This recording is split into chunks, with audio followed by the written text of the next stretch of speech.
4th down and 6. Old Bridge gotta have it. Shotgun formation. Nugent, a lot of time. Rolls out. He's running out of space. Will roll the other way. They look, corner of the end zone. Touchdown! Rowan heading for the touchpad with the lead. And the Profs will take the men's 400-yard freestyle relay. Andrews will be in shotgun. He takes the snap, makes the handoff. He'll throw it down the left sideline. He's got a wide open receiver. He's got the touchdown. Motion man is Simmons. Trotman throwing towards Simmons down the field, and he makes the catch in traffic for a Bearcats touchdown. Back to pass, middle of the field. The catch is made by Britt. She's off to the races at the 40, the 30, the 20, the 10. Britt is in for the score. Back on in, here's Yoxon. Yoxon to the backhand, trying to go to the front, makes the move and shot, and he scores! Gracie comes set and delivers. And that's it on the ground to second. Throw to first, in time, and the ball game is over. South Shore survives a late scare, and they are the 2024 New York State Little League Baseball champions.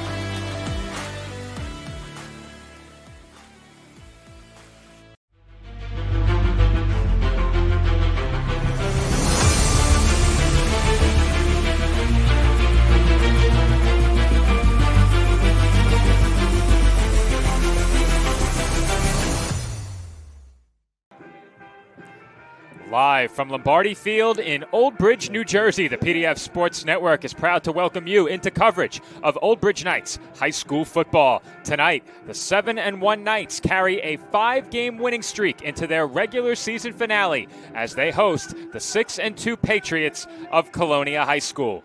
Good evening, everybody. My name is Joe Foreman alongside Nicholas Pavona. And Nick, last week we saw the Knights face Hunterdon Central in a game that saw the two teams combine for 35 points in just the first quarter and 49 in the first half of that game. Following halftime, the Knights' defense was perfect until the final drive of the game, and Old Bridge finished with 45 points offensively. There was a lot to like about what the Knights did last week, but what stood out to you the most from the win over the Red Devils? Well, Joe, I think looking at that game last week, what really stood out the most was, you mentioned it, the Knights' defense in the second half really responded after a slow start in the first half. The first 3 drives for the Red Devils in that game all resulted in touchdowns, but it was the last drive in the first half that got things going for the Knights. They were able to force an interception just before halftime, and that really kick-started the remainder of that game in terms of their defense. Secondary was on lockdown. They stopped the running game. They didn't get bit by the play-action play that was hurrying them throughout that entire game. And now, for this Knights defense, they have another tough matchup here tonight. Can that secondary do what it did last week in the second half and try to keep this win streak going? And Nick, we can't preview this matchup tonight without talking about the game that these two teams played last season. A bit later in the pregame, we will get a look at the highlights from that matchup. But looking at the stat line, it's clear that the Patriots struggled to slow down Brody Nugent on the ground. At the same time, this Colonia offense had more success in the air against this Old Bridge defense than any other team we've seen face the Knights in our 2 years covering the team here on PDF. Do you think the game plan for these two teams reflects what we saw last year, or are we in for some surprises tonight? I was expecting a little bit of both for both sides. You know, on the Colonia side, you got to look at what Hunterdon Central did last week, you know, with a lot of play action, as I mentioned earlier on, that was able to set up some big passing plays up the middle for the Red Devils in that game. With Colonia, the way that they've been functioning on offense this season, Joe, has been their passing game. They have been really good in the passing game this year. They've gotten some good runs as well during the season, but their passing game has been the biggest reason why they're at this 6-2 mark. For Old Bridge, it's kind of, you know, some of the similarities that we talk about every single game with this team and the offensive side, where one game you go from a big balanced offensive side of things where one thing doesn't lean over the other.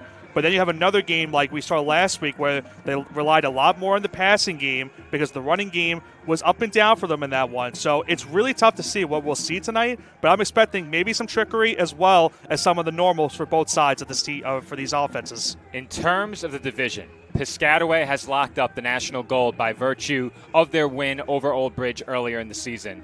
Regardless of what happens in the Piscataway game against Monroe tonight, they will win the division. They will be the division champions. That being said, tonight's matchup still carries plenty of weight for this Old Bridge team. In Central Jersey Group 5, they are currently ranked 4th out of 8 teams. That is enough to earn them a home game, and if the season ended now, that matchup would be against Toms River North. However, a loss would very possibly drop them out of the top 4 and send them on the road in the opening round of the postseason. First off, how important is getting a home game? And 2, how important is it to enter the playoffs with this lengthy winning streak still intact? Well, going to your first question, Joe, we know how big of an importance in football that 12th man is, and you're going to see a lot tonight. It looks like it's a little bit more of a Christmas theme here tonight in Lombardi Field. And the importance of hosting a game is tremendous. Having that 12th man can reignite your team, whether you're on the offensive side or the defensive side. It goes a lot and helps you a lot, because if things go south for the opposing side, it can continue to go south as the game progresses in this one. So the importance of having that is certainly huge. And then going to your second question, the importance of that win streak is also huge for both of these sides, due to the fact that both of these teams are really firing on all cylinders at the right spot in the season. I always say it's better to have that win streak later in the year than have it a little bit earlier on in the season. And for both of these teams, they've gotten it done. For Old Bridge, they've won 5 in a row coming into tonight. For Colonia, they've won 4 in a row coming into tonight. And plus, you don't want to end up tonight with that loss, because then it leaves a sour taste in your mouth saying, well, our win streak ends, and now we have to focus on the playoffs next week. So you want to keep that win streak going into the playoffs while avoiding losing that game, and then have that loss lingering going into your matchup next week. Shifting our attention to this Colonia team, they are currently in the midst of their best season since 2022 when they went 8-2. And like Old Bridge, they also come in on a winning streak, having won their last 4. Just one common opponent between these two sides in Edison, a game that both teams won decisively.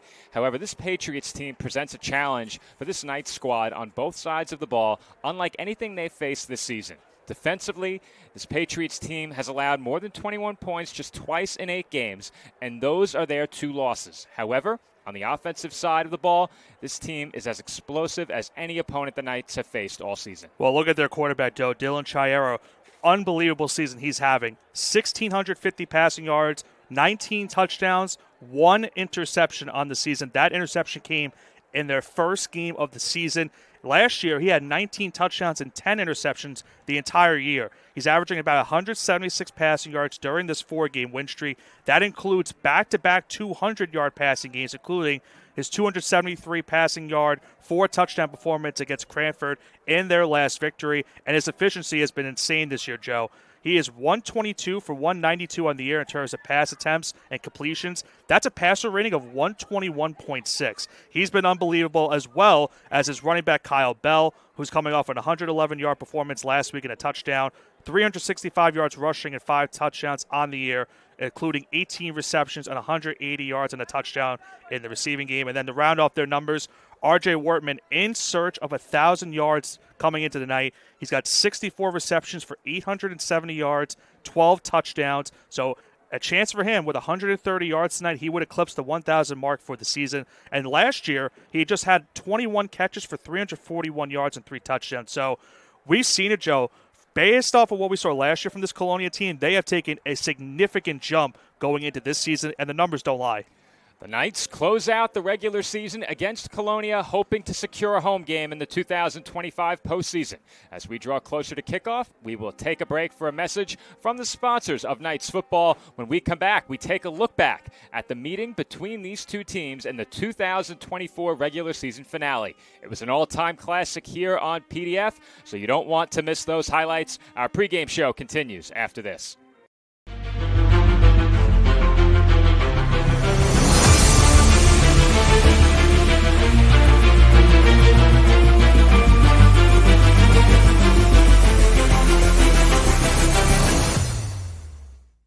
Celebrating 65 years. The Old Bridge Rebels Youth Organization is the longest-running and most successful youth organization, serving Old Bridge Township. The Rebels are the premier football and cheer organization with a long and rich history in coaching and developing our community's future leaders. Through proper guidance and leadership, the Rebels program assists the youth in developing the qualities of safe play, discipline, teamwork, fundamentals, and well-being. We will continue to focus on these goals while maintaining a strong presence in the community. Check us out at swsrebels.org. marketboyliquors.org. This football season, stop by Market Boy Liquors, your hometown destination for over 20 years. Family-owned and operated, our 8,000-square-foot store features the largest beer cooler in the area, plus an unbeatable selection of wine, spirits, cigars, and craft beer. Conveniently located at 1132 Englishtown Road, Old Bridge, New Jersey, 08857, Market Boy Liquors is proud to serve our community with the best variety and friendly service. Call us today at 732-251-4616 and make Market Boy your game day headquarters.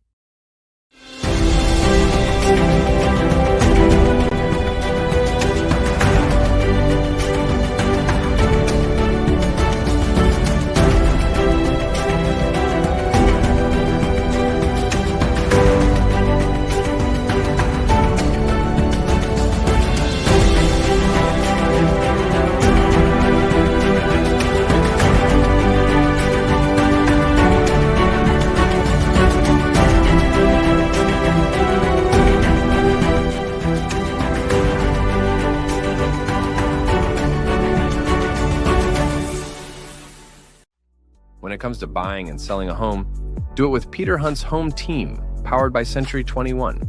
For years, Peter has dedicated his life to the real estate industry, offering help and care to all of his clients. With experience and proven results, Peter is an award-winning realtor and the top producer for Century 21 Action Plus. A resident of Old Bridge, put Peter to work at selling your home or finding the home of your dreams.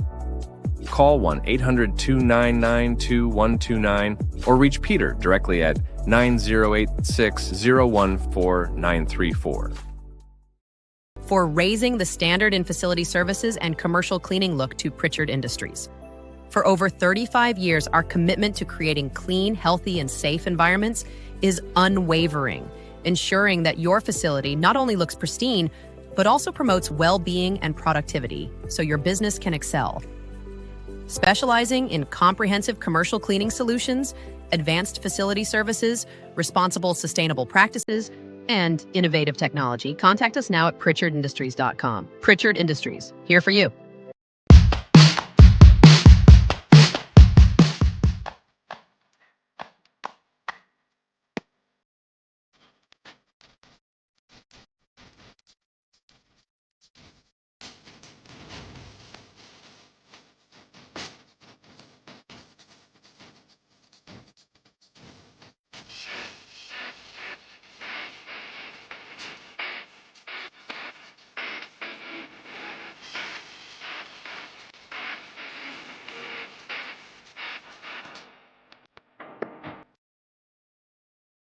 At Giuseppe's Old School Italian Pizzeria, we bring you the perfect blend of tradition and flavor. Whether you're craving a classic New York-style pizza, a hearty pasta dish, or a fresh Italian hero, we've got something for everyone. Stop by, grab a slice, and taste the difference of real old-school Italian cooking right here in Old Bridge, New Jersey. Giuseppe's, located at 2581 County Road 516 in Old Bridge. Simply delicious. At Maz Transport, we're ready to get your vacation started early with luxury airport service and your transportation needs. In fact, whether it's for corporate transport, trips to Atlantic City, a night in the city, date night, or any other need, Maz Transport is your choice for our luxury fleet to take you there in style. Call or text 732-2071-079 and let us know where you want to go, and we'll take care of the rest at Maz Transport. At Function Forward Physical Therapy, we listen to your specific needs, utilize manual therapy techniques to decrease pain and restore mobility, emphasize customized exercise plans, and are here to assist in all your function and fitness needs. Whether it's return to work or play rehab, fitness training, or our Softwave therapy program, we're here to help you get better, feel better, and live better. Function Forward Physical Therapy. Check us out today.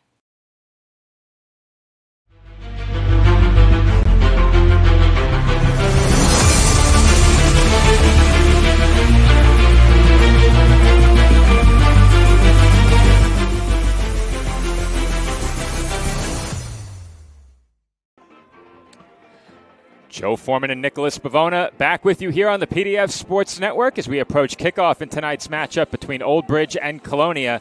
And Nick, the game last year between these two teams is one that both you and I missed due to other commitments, but fortunately, Dave and John were on hand to do a great job calling what was one of the best games in the history of the PDF Sports Network. Let's take a look back at the last time these two teams faced off. And it all started with a fake punt that kept the drive alive for the Knights, but it ultimately ended up in a fourth down interception. That was Brody Hunt at quarterback, not Brody Nugent on that play. A huge turnover for the Patriots forced. But the Patriots would then get the ball and would then manage to score on offense. George Simpson takes it all the way. A good start. You get the stop on fourth. You get the score. And very quickly, it's 7-0 following the PAT. And then you'll see right here after this touchdown celebration for the Patriots, they have the ball once again, looking to make it a two-score game. But it's a big INT by Reynoso. The 11th interception of the year for the Knights, keeping it a one-possession game. The Knights coming up big on defense. We've seen that many times, but here it's an offensive miscue. An example of the team hurting themselves. A fumble inside the 5 turns the ball back over to the Patriots. However, though, Joe, be aware, because even though despite the fumble happening, the defense for the Knights steps up. They force a safety and get themselves on the board and make it 7-2. Well, you certainly will take advantage of that safety, but they didn't turn it into any more points as a tipped pass sets Colonia up at the 1. They get it back. They score, and not to be lost in that, there was another stop for their defense in between. Yeah, you'll see right here a big stop to open the third on fourth down. Big conversion right there. But after this next play, Joe, we'll see a big play by Cam Olivencia. He makes the catch on the sidelines, avoids a couple tackles against the first Knights touchdown of the game. Olivencia from Nugent, the Knights on the board offensively for the first time. They get on the board on defense, on offense, and then again here on special teams. Brody Nugent, does it all. We've said it so many times. Going down that sideline, one man to beat, gets past that man and scores the punt return for the touchdown and giving the Knights their first lead of the game. But then you'll see right after here, Joe, the Patriots for the first time trailing, and they make an unforced error on that handoff. A big unforced error as they fumble a handoff completely unforced. The Knights take full advantage on their next offensive drive. And it's once again Brody Nugent finding his way into the end zone, gets some good blocks along the way to put the Knights up 8. And then here you'll see a huge completion. The Patriots trying to stay alive in this game, trailing by 8. Huge completion to the 2, and then a very controversial play here. Certainly controversial. Forward progress called. They blow the whistle just as the Knights strip the ball out. It negates the fumble and negating the Knights getting the ball back, and instead sets up this 4th and goal. Colonia, 4th and goal. Game on the line, 32 seconds left. Patriots in for a touchdown. They would have to go for 2 to tie the score. They get it, and we are headed to overtime. And you'll see right here to kick things off in overtime. Great touchdown pass. Knights going for the INT. They don't get it, and Colonia takes the big lead.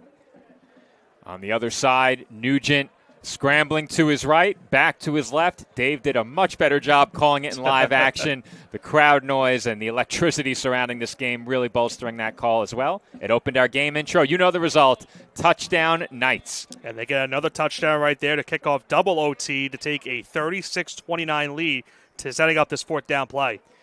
Incomplete pass, final play of the game. Oh, so close for the Patriots. Mere That's inches. as good of a ball as you can throw in that spot. It falls incomplete, and the Knights hold on to win in double overtime last year. Patriots hoping to turn that result around as they head on the road here in 2025. Coming up next, it is the Patriots and the Knights from Old Bridge. Before kickoff, we hear from our sponsors one final time and then get a chance to hear from some of the Knights. We'll be right back here on the PDF Sports Network.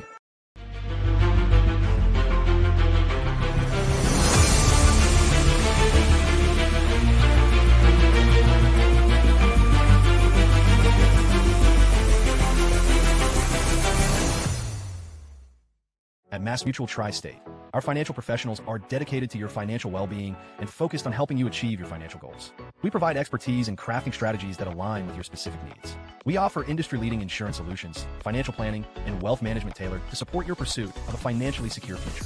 Whether you're planning for retirement, protecting your loved ones, or growing your wealth, we're here to guide you every step of the way.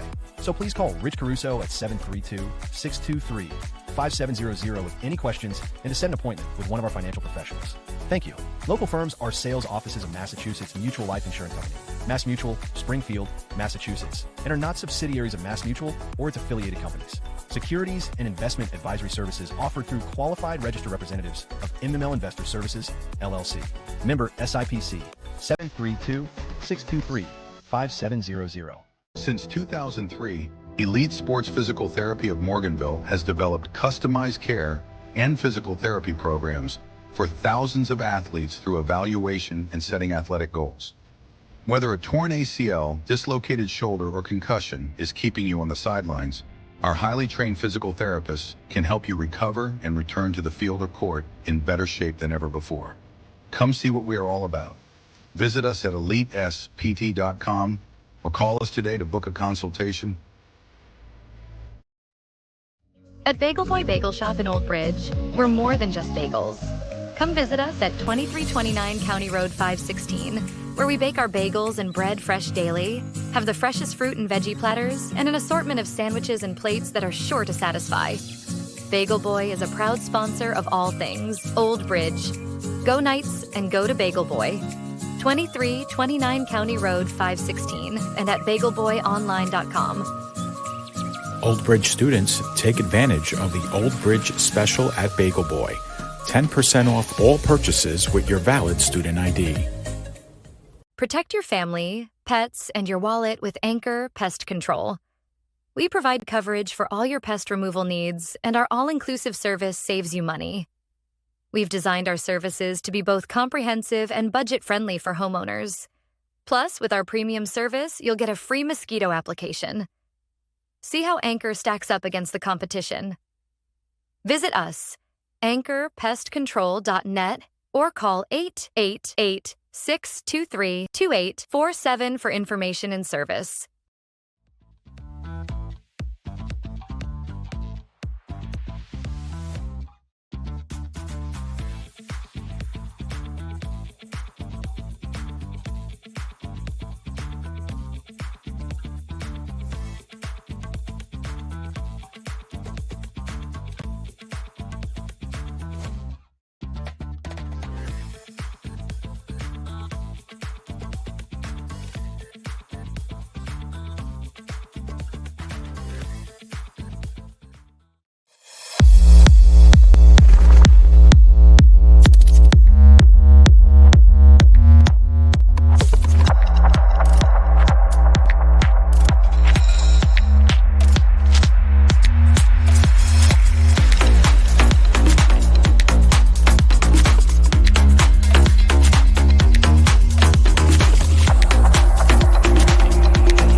You gotta check out All American Ford. All American Ford is number one. All American Ford in Old Bridge is proudly family owned and operated, and we're the #1 Ford dealership in New Jersey. All American Ford is the tri-state area's giant auto group. They always have the largest selection, and it's not even close. All American Ford is currently offering APR financing as low as 0%, low monthly lease specials, and thousands off MSRP. Giant selection, giant savings. Go G-Men, and go All American Ford. Shop online at allamericanfordandoldbridge.com. Getting a home loan shouldn't feel like an obstacle course. At CMG Home Loans, getting a loan is simple. Our loan officers are here for you every step of the way. With over 2,000 five-star reviews, when you're ready to buy or refi, we'll work together to find a loan you need for the home you love. CMG Home Loans. Simplified, trusted, committed.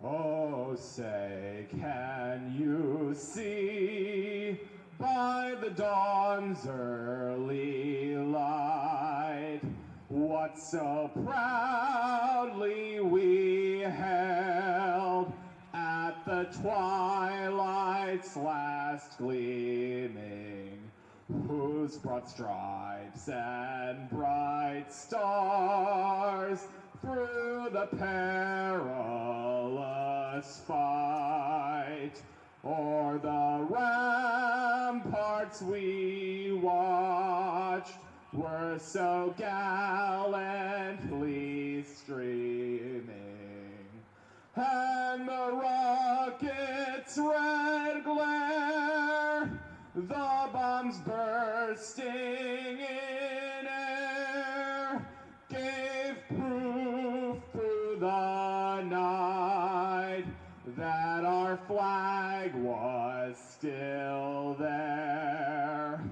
Oh, say does that star-spangled banner yet wave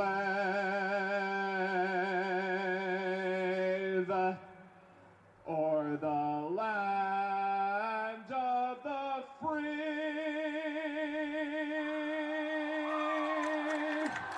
and the home of the brave.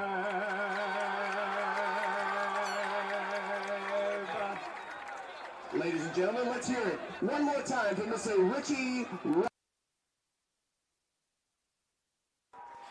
Joe Foreman back with you here on the PDF Sports Network as we are moments away from kickoff between the Knights and Patriots. However, my broadcast partner, Nicholas Pavona, got a chance to catch up with some of the Knights pregame. First up, our conversation with head coach Matt Donahue.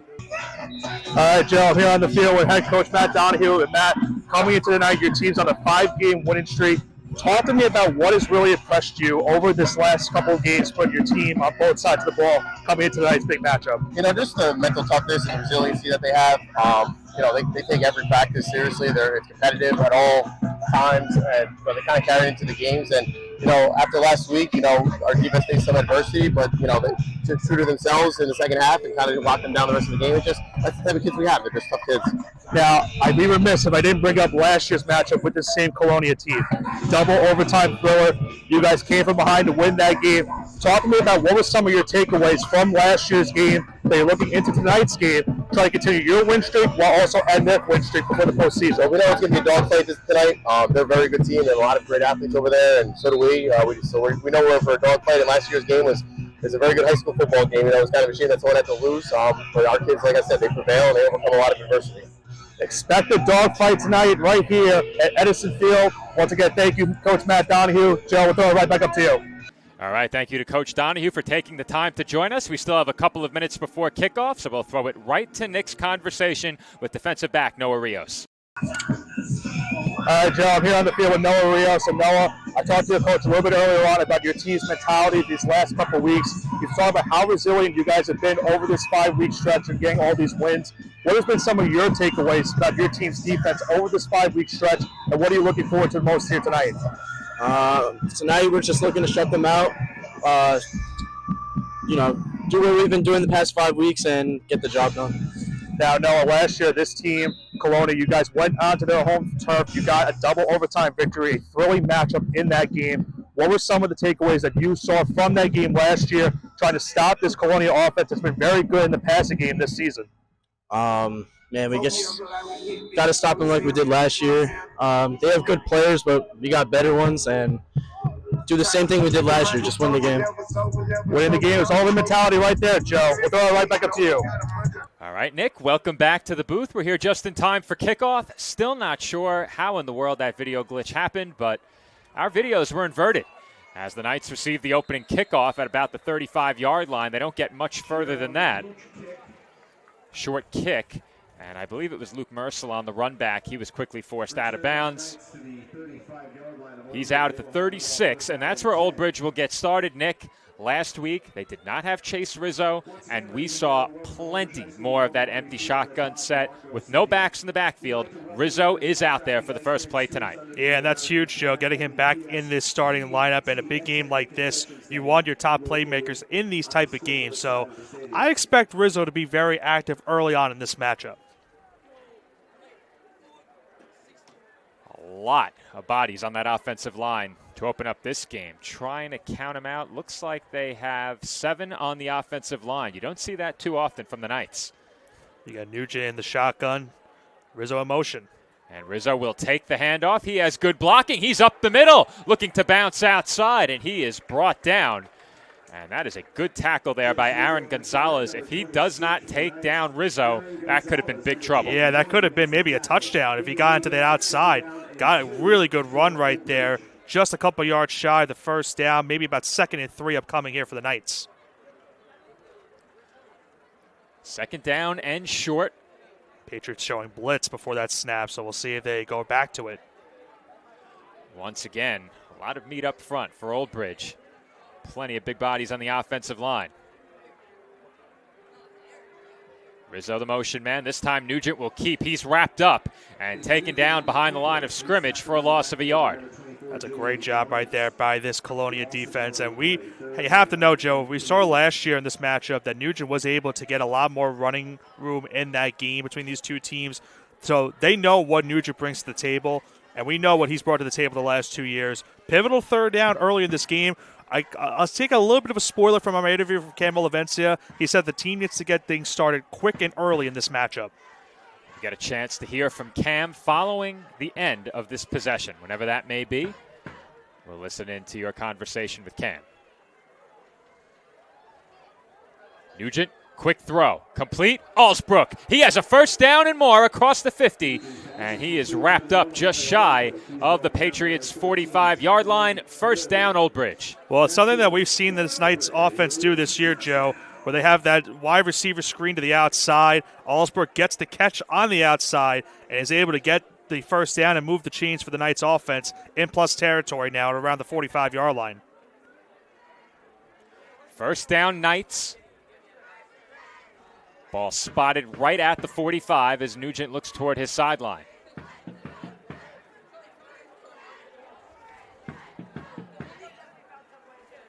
Nugent looking to throw, has time, throwing downfield for Rizzo, one-handed attempt, incomplete.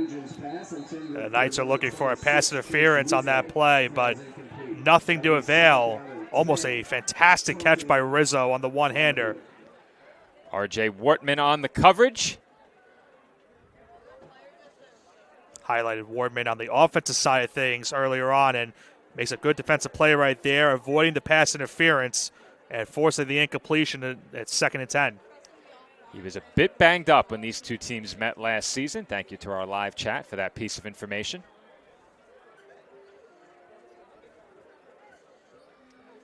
With a big game tonight, as I mentioned, has a chance to eclipse the 1,000-yard receiving mark on the season. There was a late flag on the play as well. It is an unsportsmanlike conduct penalty against Old Bridge. It's a 5-yard penalty. So they taunted? So, according to public address, throwing up a handgun because we see that in the NFL when a player gets the 1st down. They do call that. A gun? They do the hand gesture, gun hand gesture for a 1st down? Well, they don't do it intently, but they'll go like this. I'm showing you the motion. That's not a gun. Yeah, I didn't see anything there. To be fair, I had my eyes downfield. Right. I was not looking for any sort of celebration. It was an incomplete pass. Yeah, that's a very unusual sequence right there. It's now 2nd and 15. Patriots showing pressure at the line of scrimmage. The motion man was Mercado. Nugent has time, clean pocket. Moving to his left, and he will throw it away. As Julian Jones came in to apply the pressure, he was assigned to Nugent. And look how much time he had in the pocket too, Joe. That's just a great testament to this defense of Colonia. The Patriots really showing out on that play, not giving Nugent any room to run. You mentioned that they had the spy out there to make sure that Nugent wanted to run. Didn't have anything down the field. It's a very long 3rd and 15 upcoming for Old Bridge, and a spot where if you get a couple yards, you think about it on 4th down. If you don't, you got to punt it away.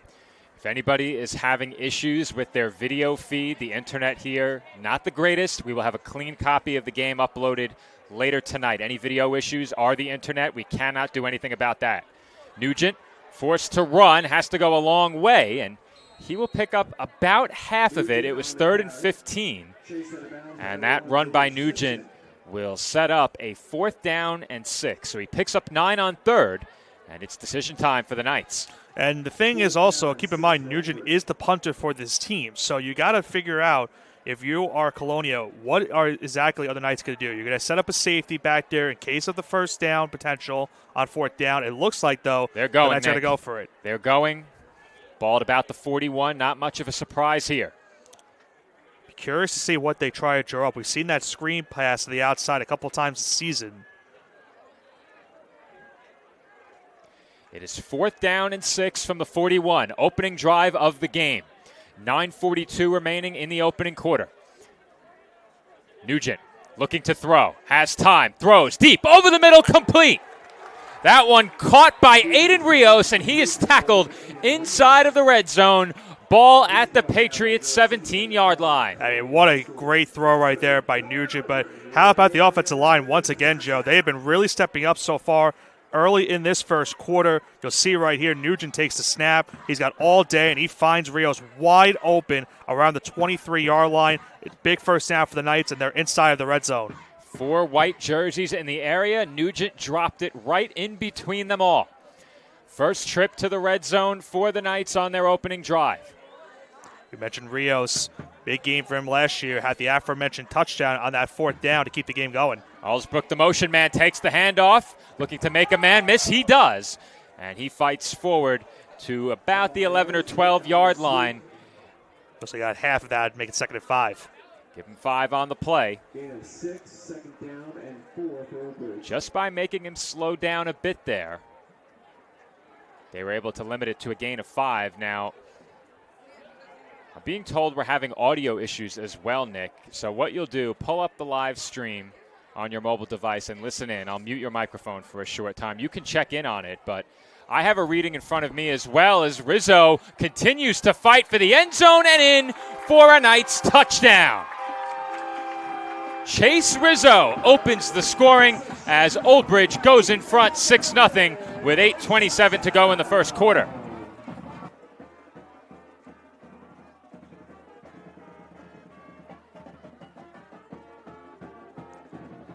Old Bridge with a strong showing on their opening drive as they punch it in for the game's first points. It took a 4th down conversion along the way, but the Knights able to come through with a score on their first possession. And it took them quite some time to score on offense last year. They did not put up any points on the offensive side of the ball until the 3rd quarter. Here tonight, it takes them just over 3.5 minutes to register the game's first touchdown.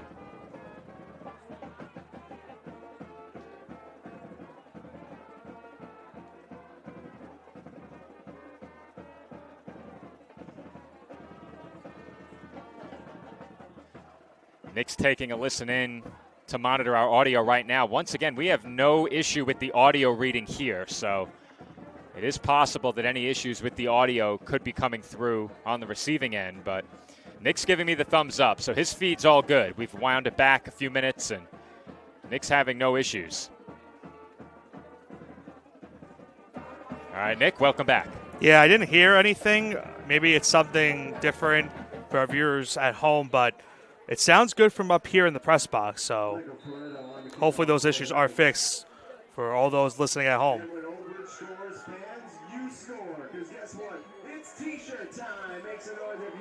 All right, we had hoped to share our conversation with Cam Olivencia. That will have to wait a bit. Chase Rizzo, welcome back to the lineup with a touchdown. And I think if you're Old Bridge, you have to be pretty pleased with that opening drive. You saw a little bit of everything. Some good rushes, both from your quarterback, your halfback, and a really nice throw by Nugent as well on that 4th down. As this return goes nowhere, once again, we've lost our camera outside. So, Nick, you take over. I'm headed outside. All right. Hopefully those issues are fixed on the outside. But in the meantime, here comes this Patriots offense who, highlighted earlier on, has been really doing good this season. Dylan Chiera with an unbelievable year, 19 touchdowns and 1 interception on the year. now comes into this game. His team trailing early 7-0. Looking to get something going here in just a few short moments. He's set up in the backfield with his running back, Kyle Bell. Two receivers to his one, or I should say 3 receivers to the left, 1 to the right. Handoff to Bell onto the inside. And it's about maybe a gain of 1 or 2 yards on the play to make it 2nd and 9. All right, Nick, thank you for taking over. Our hero camera back online.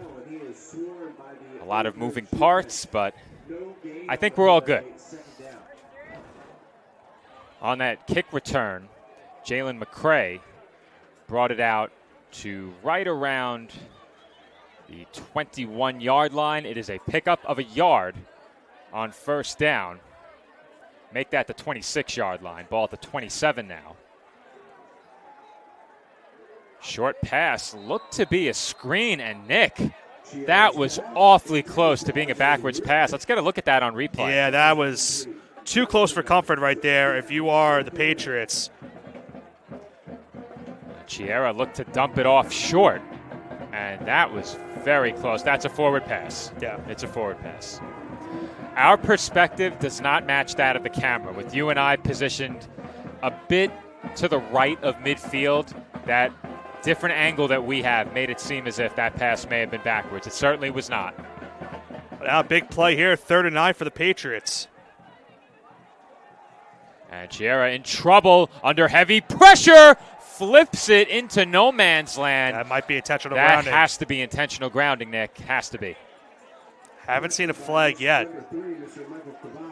Is it possible they're saying the defense forced the errant throw?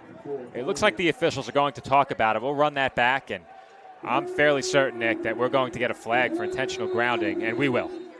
Rightfully so. I think that's undoubtedly intentional grounding. Yeah, you didn't leave outside of the box that you necessarily need to get out of when you're throwing that ball. Good pressure by the Knights defense, able to get that errant throw. And as you mentioned, it was into no man's land, not a receiver in sight, unless it was about 10 yards past where that ball was thrown. So it's an early 3-and-out forced by this Knights defense.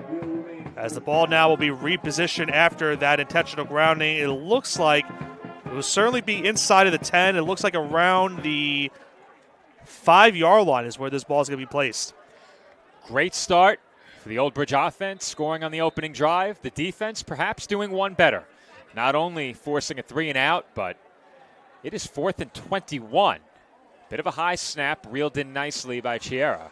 Not going much room, though, on that punt. And Alsbrook called for the fair catch, perhaps wishing he didn't after he received that ball. But regardless, it is great field position for Old Bridge as they are going to start their second drive inside of the Colonia 30-yard line. Yeah, it can't ask much better if you are the Knights right now, Joe. You get the touchdown, the opening drive, and you force a quick 3-and-out. I think it only took a minute off of the clock, a little bit over a minute on that game clock. But nonetheless, you mentioned it, they're going to start this second drive inside the 30, just at that 30-yard line. You have to feel good so far if you're Old Bridge. You have to feel good after your first offensive drive. You're feeling great yeah. after that first defensive possession. And now you hand the ball back to an offense that has been red hot inside of the 30-yard line, just barely, but I think they had them spotted at the 29. Now they're giving them the 31. They moved them back. But either way, tremendous starting field position for Brody Nugent and the Knights offense. Rizzo, the motion man. Nugent will keep, rolling to his right, looking downfield, throws complete. Alsbrook makes a man miss, working inside, still on his feet, and tackled just outside of the 10-yard line. Getting shifty with that one was Alsbrook on that play, Joe. What a catch, and even better was the run after the catch. It's an Old Bridge first down. Well, we know how dangerous this Knights offense can be, but they have a lot of players out there who can make defenders miss in the open field. We've seen it on full display here in this opening quarter. 7 minutes on the clock in quarter number one. Once again, Old Bridge inside the red zone, already leading 7-0. Nugent receiving instruction from the bench. I tend to think they're going to go maybe back to the run game on this upcoming first. Alsbrook, the motion man. Nugent will keep, and he will run up the middle. And surging forward, he picks up about 8. Ball spotted just outside of the 5-yard line. It will be 2nd down and 2. Of course, they'll go quickly to the line, getting something started. We'll see if they call a play quickly to try and draw this Patriots defense offside. I think priority number 1 there for Old Bridge was making sure that the Patriots could not change personnel defensively. Nugent, hands off, Rizzo. Looking for the end zone, and he's in for the touchdown. A good patient run from Chase Rizzo as he got in almost completely untouched. Old Bridge in front, 13-0. Well, Joe, you had to expect after Rizzo missed last week's game, you knew he wanted to be involved in this game heavily early on. First 2 touchdowns of the night belong to Mr. Rizzo as a 13-0 night lead. What a start for this Old Bridge squad. And we said it, Nick, they came in playing extremely well, and the Patriots in their own right, coming in on a 4-game winning streak, playing extremely well. They're certainly not out of it, but based on what we've seen so far, Nick, it looks like Old Bridge has picked up right where they left off last week. And while we have a moment, let's hear from Cam Olivencia. Nick had a conversation with him pregame. We'll throw it to Nick down on field level from about 30 minutes ago. All right, Joe, I'm here on the field with Cam Olivencia. Cam, I talked about it with your coach earlier as well as your teammate Noah Rios. Over these last 5 games, your team has been firing on all cylinders on both sides of the ball. What have you seen from the offensive side of the ball over this 5-week stretch that you're trying to continue with here tonight, facing a very tough matchup at Colonia? I mean, we had 4 shutouts in a row. We just came off a big Hudson Central win, to be honest. Our offense just striving every day. We just keep getting better each and every day. And got it. Now, Cam, last year you guys had a thrilling matchup with the same team, double overtime victory. You had a touchdown in that game. What were some of your takeaways from that game last year, trying to go into this matchup tonight against a Colonia defense that has been somewhat like your team's defense as well? They've been pretty much shutting down opponents over the last couple of weeks. What are you guys looking to exploit here tonight and try to continue your win streak before the playoffs? We're just trying to do ground and pound in the beginning, to be honest, and then we just don't got to start off slow. And once we start off quick, then it's good from there. Starting off quick is the key to this game, potentially, Joe, in this matchup. We'll throw it right back up to you. All right, we are back. Thank you to Cam Olivencia for taking the time to speak with Nick pregame. We've now gotten in all of our pregame conversations. Unfortunately, our video was inverted. Still don't know how that happened, Nick. In our preview window, everything is good. In the output window, not so good. So we had to go audio only, but good job getting that in. And a great job by this Knights team so far. They lead 14-0, and before the Patriots officially take over on the offensive side of the ball, a couple of shout-outs, thank yous, and a happy birthday wish as well ahead of this drive. Justin Valinati celebrates his 18th birthday this Monday, October 27th, and we've had several birthday shout-outs already this year, so an early happy birthday to Justin Valinati. Along with the rest of these Knights seniors, he's playing in his final regular season game. We also want to thank Bubba's on Route 9 in Parlin. Thank you to Jessica and the team for supporting Knights football. Also, Tuscany on Texas Road. Thank you to Ann and her team for supporting Knights football as that pass falls incomplete to get drive number 2 started for the Patriots. And now, when we're talking to Cam Olivencia, Joe, the first thing he said to me, and I asked him about what is something that you're looking into this game tonight to try to make sure you guys get the job done. He talked about scoring early in this game, setting the tone and making sure his team got on top first. They've already done that very quickly. 2 quick touchdown drives, a quick 3-and-out for us on the defensive side. And if you're now Colonia, after that incompletion, it's been a rough start of things so far for your offense. They need to try to figure something out, or else it's going to be over early in this one. 2nd and 10. Chiara looking. Under pressure, steps through it. Throws, middle, complete. And that might be enough for a first down. It's awfully close. About a yard shy. 1 yard shy. R.J. Wertman, a yard short of a first down. But you will take that if you're the Patriots. And this becomes a big play right here because if you end up in 4th, going for it in this area of the field, a huge gamble. Yeah, I mean, you're risking it against a really good stout defense while also giving that Knights offense that's been clicking so far a chance to score once again with short field. 3rd down and a yard. Chiara flanked by Bell in the offensive backfield. Curious if they go to the run here on 3rd and 1 with Bell. Low snap, handoff, Bell. And Bell spins forward, and I think that last spin move got him enough for a Patriots first down. Well, Bell doing the job right there of the running back turned the bell cow. Gets the job done, gets the first down, extends this drive for Colonia. Something that they need. You got to get a couple first downs, try to extend this drive, and maybe at some point get down the field and get that touchdown to make this a one-possession game. A bit of tempo here for the Patriots as they flip it forward to Wertman. He has running room, and he is brought down just shy of the 40. He picks up about 7 on that first down carry. 2nd and 3 coming up. And Nick, that was pretty clever what you did there. Bell cow. Yeah, I mean, I got to learn, throw some terms in like that. But R.J. Wertman, speaking of him, he's not only been big in the passing game, but he's had a couple big runs as well this season. He's been involved in the running game. So you saw it right there. You mentioned some of the numbers pregame as Wertman makes a nice move there to pick up the first down. That was not a certainty when he caught that football, but quickly worked his way inside and upfield. It's a short completion. It is a first down completion, and the Colonia offense beginning to build some momentum. Yeah, and you see right now, Joe, you mentioned the tempo starting to pick up now for this Patriots offense. Chiara looking downfield, and he's picked off. Intercepted by Noah Rios. He's up the sideline across the 30, skips across the 20, and is finally brought down just inside the red zone. This Knights defense comes up with another big takeaway. Well, Joe, we talked about it in the pregame. Chiara came into the Knights game with just 1 interception on the season, and that was in week 1 of this regular year. He's now got 2. It's Noah Rios on the pick. He talked about it earlier on during our pregame coverage that this defense has been really doing great these last couple weeks. Last week was a bit of a hiccup for this defense in the secondary. They really bounced back in the second half, and they have been off to a great start so far here in this first quarter. Old Bridge is going to take over, Nick, at late flag about the 48. So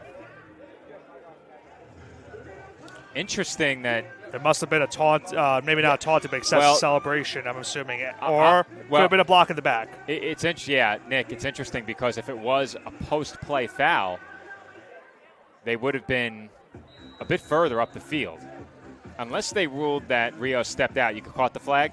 I think right here. All right, let's run that back for our audience. Perhaps you could slow it down a bit. You'll see right here, we're going to see the interception from Chiara thrown to Rios.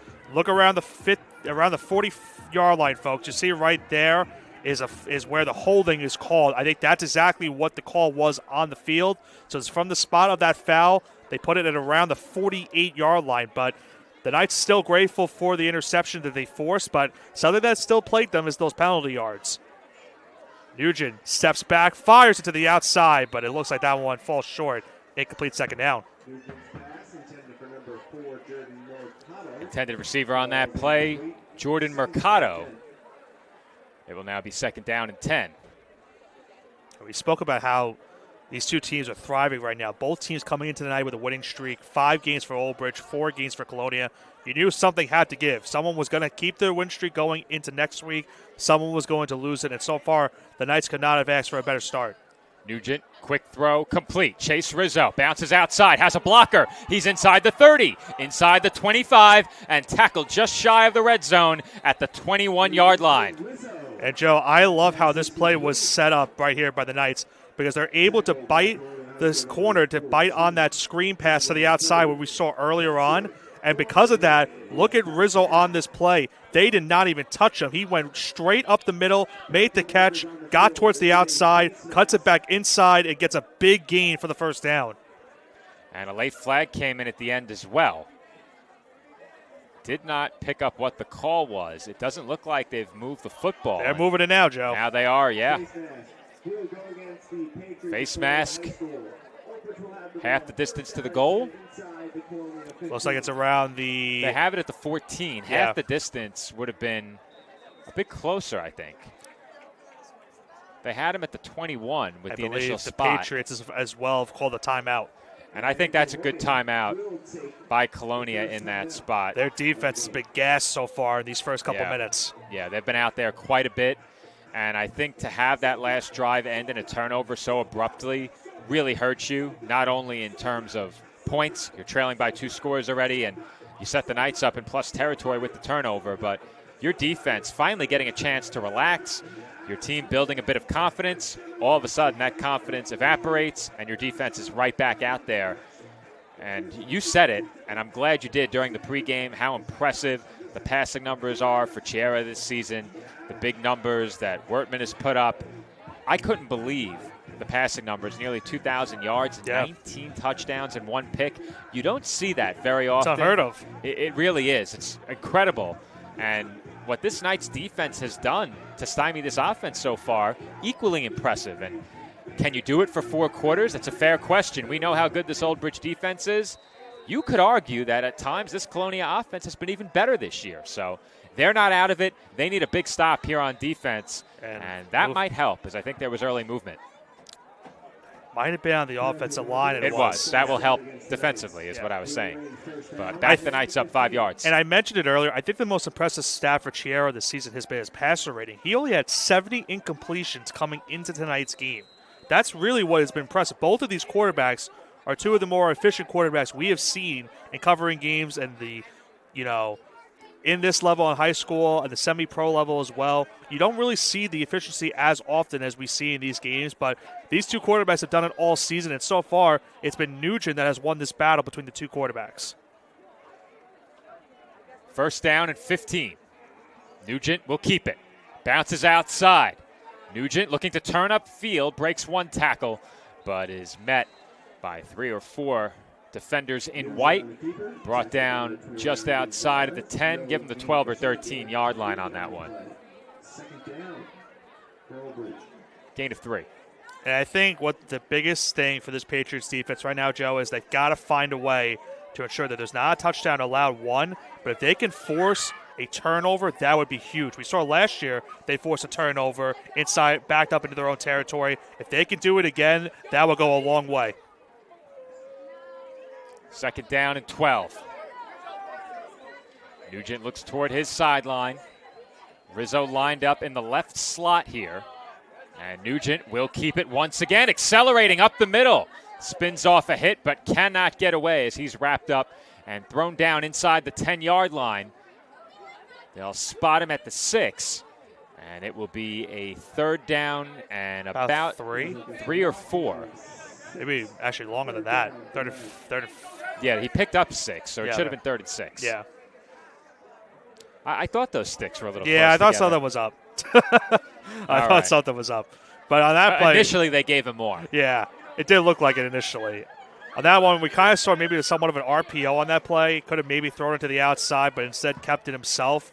But now you make it a more manageable 3rd down and 6. You're looking for the 2-yard line to extend this possession and get the first down. But, of course, you're looking for the touchdown as well. Well, I'll tell you, Nick, if that was an RPO, he made that read quickly. And this time, lowering his shoulder and powering down to the 2-yard line was Aiden Rios. It looks like the first down marker is just a little bit closer to the 1, so it might be 4th and about a yard. The big question is, Nick, you're right, did he get it?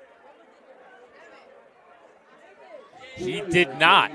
Yeah, a huge 4th down coming up right here. It looked like he was just a yard shy of that first down marker. Do you go to the chivalry on this play? Order of chivalry, it looks like they are. 4 men in the offensive backfield, the order of chivalry. Nugent looking to power forward. He dives in for a Knights touchdown, and Old Bridge leads it by 20. Well, Joe, chivalry continues to not be dead, and this Knights offense is certainly not dead right now. 20 first quarter points for Old Bridge in this first quarter. You could not have asked for this better start. The INT leads to 6, and Nugent on 4th and 1 dives head first and just gets into the end zone for the 6. Chivalry lives on, but the Knights have been merciless here in this first quarter, Nick. 3 drives, 3 touchdowns, and a 20-point lead against a team that came in winners of 4 straight. And remember how Old Bridge started the game last week too, Joe, as that extra point is good. Their first 3 drives, let's not forget, as well as Huntington Central, were all touchdowns as well. So we saw this Knights offense do this last week. They're doing it again, once again, here tonight. The Knights offense has been perfect tonight. The defense has allowed just a couple of first downs. And on special teams all season long, the trio of Benford, Nugent, and Ferretto, I think I've seen one missed kick all season, Nick. I can't recall more than one, if there was one. Not sure if they keep that statistic. I'll have to check that, but I think we've seen one missed PAT all year.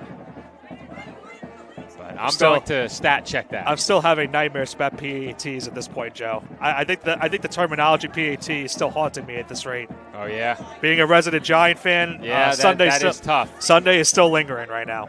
Still lingering. Not a great weekend to be a fan of the New York Football Giants. Yep. Tomorrow, I should say it's not tomorrow. 2 days from now should be interesting too. Should be interesting, but what's more interesting, of course, is Ferretto has been perfect on extra points, Nick. Perfect. I'll call up the Giants front office. Maybe we can get him a contract early. After that game on Sunday, it sure looks like they could use him. He's been great. Kickoff on the way, and this is a huge drive coming up for Colonia. Bell on the return, tripped up just shy of the 20. And that is where the Patriots will start, trailing by 21. There is still a minute and 40 seconds left in the first quarter, and Nick, for the second straight week, the Knights have scored 3 first-quarter touchdowns. Yeah, I think if you're Colonia, this is definitely something that's concerning because they've been on this great run as of late. And what's happening for them right now, their offense has not done what they had been seeing the last couple of weeks, but their defense has really struggled so far. And that's a multitude of things. You know, the first drive was a long, extensive drive for the Knights, but the last two, their defense has been backed up because of a punt that was at the 30-yard line and that last INT. Chera fakes the handoff, throws the screen to Bell. Good blocking ahead of the play as a flag flies from the offensive backfield. And more than likely, will potentially be holding. We'll have to see. Chera completes to Bell for a gain of 5. We'll see if it stands. A lot of the time on a play like that, you will see a flag for an eligible man downfield. More so on the halfback screen, but every once in a while, one of your tackles. Holding on the defense. Wow. Automatic first down. Automatic first. Forget about that ineligible man, Nick. There was none. Those men were certainly eligible, and that leads to a first down on that holding call. So that's something that Colonia might need to expose at this point, Joe. I think the best way for them to get back into this game is trying to force the Knights to get penalty yards because that has plagued the Knights in some games over these 2 years we've covered them. If they can force mistakes in the terms of penalty yardage, that could get the Patriots back into this game. We will see what they can do. I think if you're the Patriots, this is as close to a must-score drive as you'll ever see in the first half of a game. Wertman fights past the line of scrimmage, but not much further. Give him 2 on the play. 2nd and 8 coming up.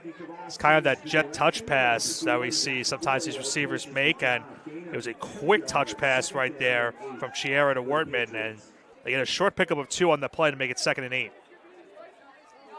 The Knights perfectly content with allowing a short run.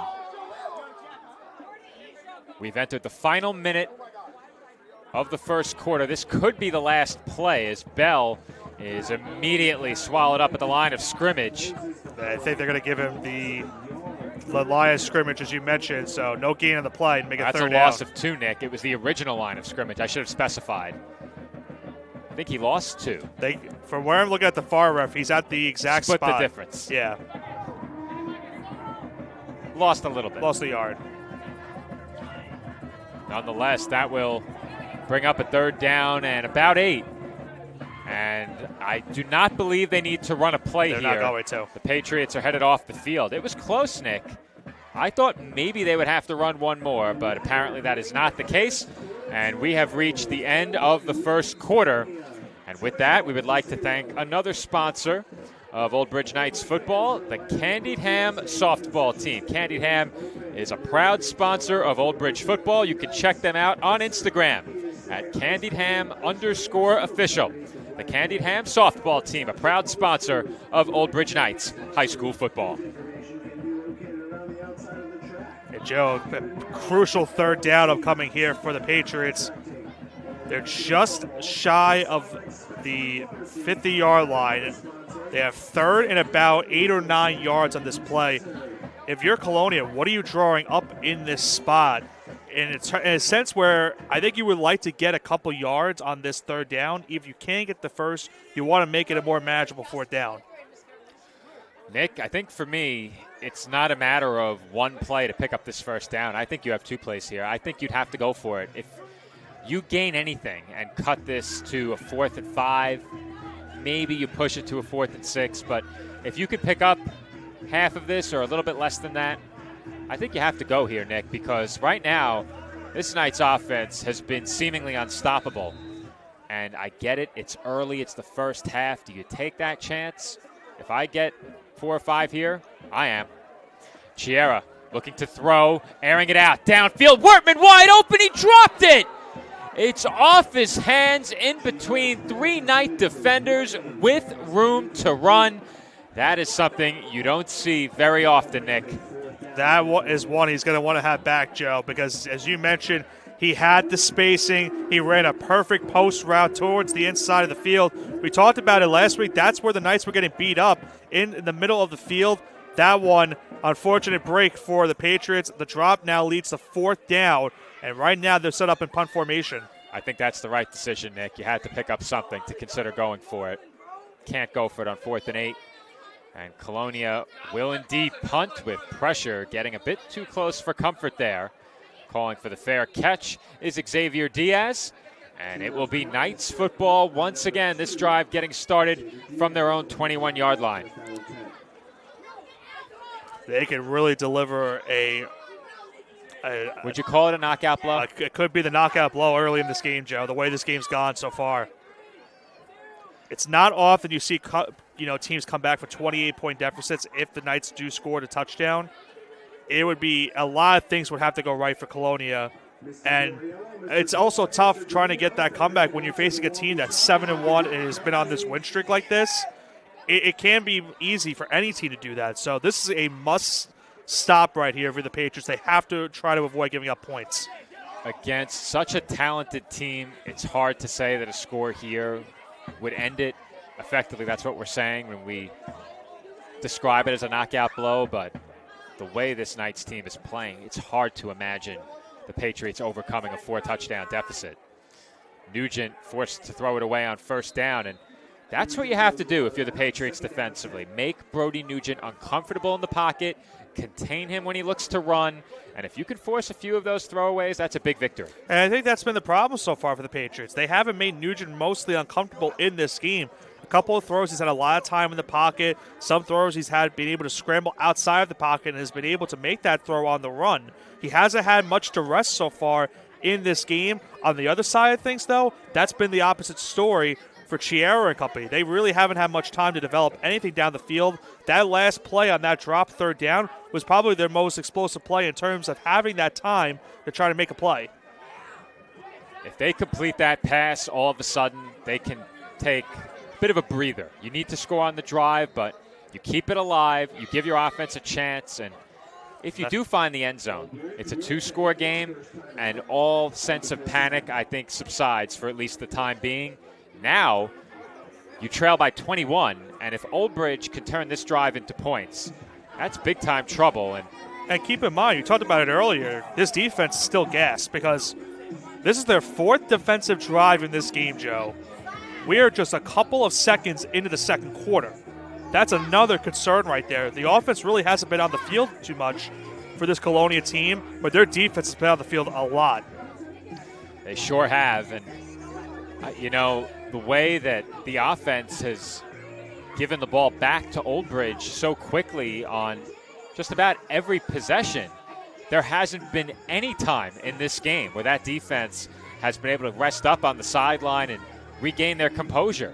You may be talking scheme, you may be talking some adjustments, you may be talking some of the X's and O's, things that you've picked up on the tablet perhaps. Those conversations in this game have been very short-lived if they're happening over on that Colonia sideline, because as soon as they get over there, they're right back out there on the field. And I think if you can change that as the Colonia offense, you need to do it on your next drive, because time bleeding away in this first half and Old Bridge showing no signs of slowing down. Nugent with all day in the pocket here. Finally flushed out to his right, throwing downfield. Got it. And Allsbrook makes the catch along the sideline. He stays in bounds, and Amari Allsbrook with the strong hands. Flag though on the field, Joe. Brought it in with a flag down, so we will see what this call is, but this is what I was talking about. He had all day in the pocket and then finally had to scramble out, and by the time he did, he found Allsbrook down the field. And that's still great coverage on the back end, Nick. Nugent was holding that ball for upwards of 8 seconds. Let's see if we can count it out. Still has it. Yeah, right around 7 seconds. 7 seconds he had with the football in his hands. And if you give Brody Nugent that kind of time and these receivers that kind of space, eventually somebody is going to get open. And also keep in mind, what a great catch on that sideline by Allsbrook. To the foot awareness, able to hold on to the ball as well. Not an easy catch, and he made an NFL type of catch right there, getting both feet in bounds to get the first. But we're still waiting to see what the penalty is, and it's going to be against the Patriots defense, I believe. And Nick, the coverage was there as well, but the throw was perfect. The coverage was there, but the coverage also held. So that was a big read. That also helps. So, well, the holding looked to have been called on the other side of the field, right? The flag it was came on the other side. Yep. Yeah. The coverage on Allsbrook was excellent, and it took a perfect throw from Nugent to get it over and into the arms of Allsbrook, who then made a great catch, all hands along that sideline. As you said, Nick, got both feet in. That one's good in the NFL as well. More rhymes, picking up right where I left off last week. 1st and 10 Old Bridge after they sort out the penalty. Ball at the Knights' 46-yard line.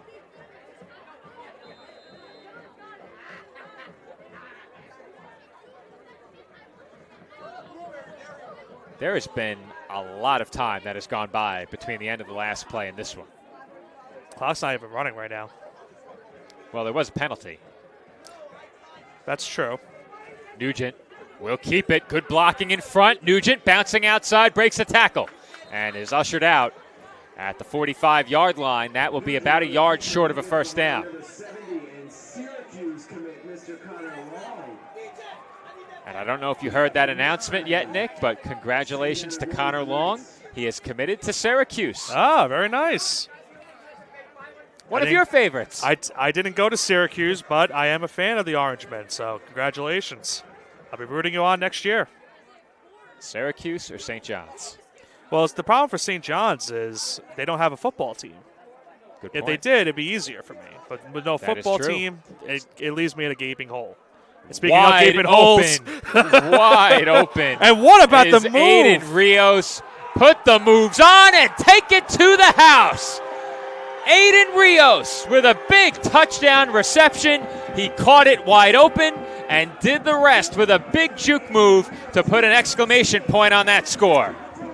Rios giving this fan base who is decked out in Christmas gear an early Christmas present on that one, Joe. Gets the catch wide open, makes the move on the sideline, and keeps himself in bounds for the score.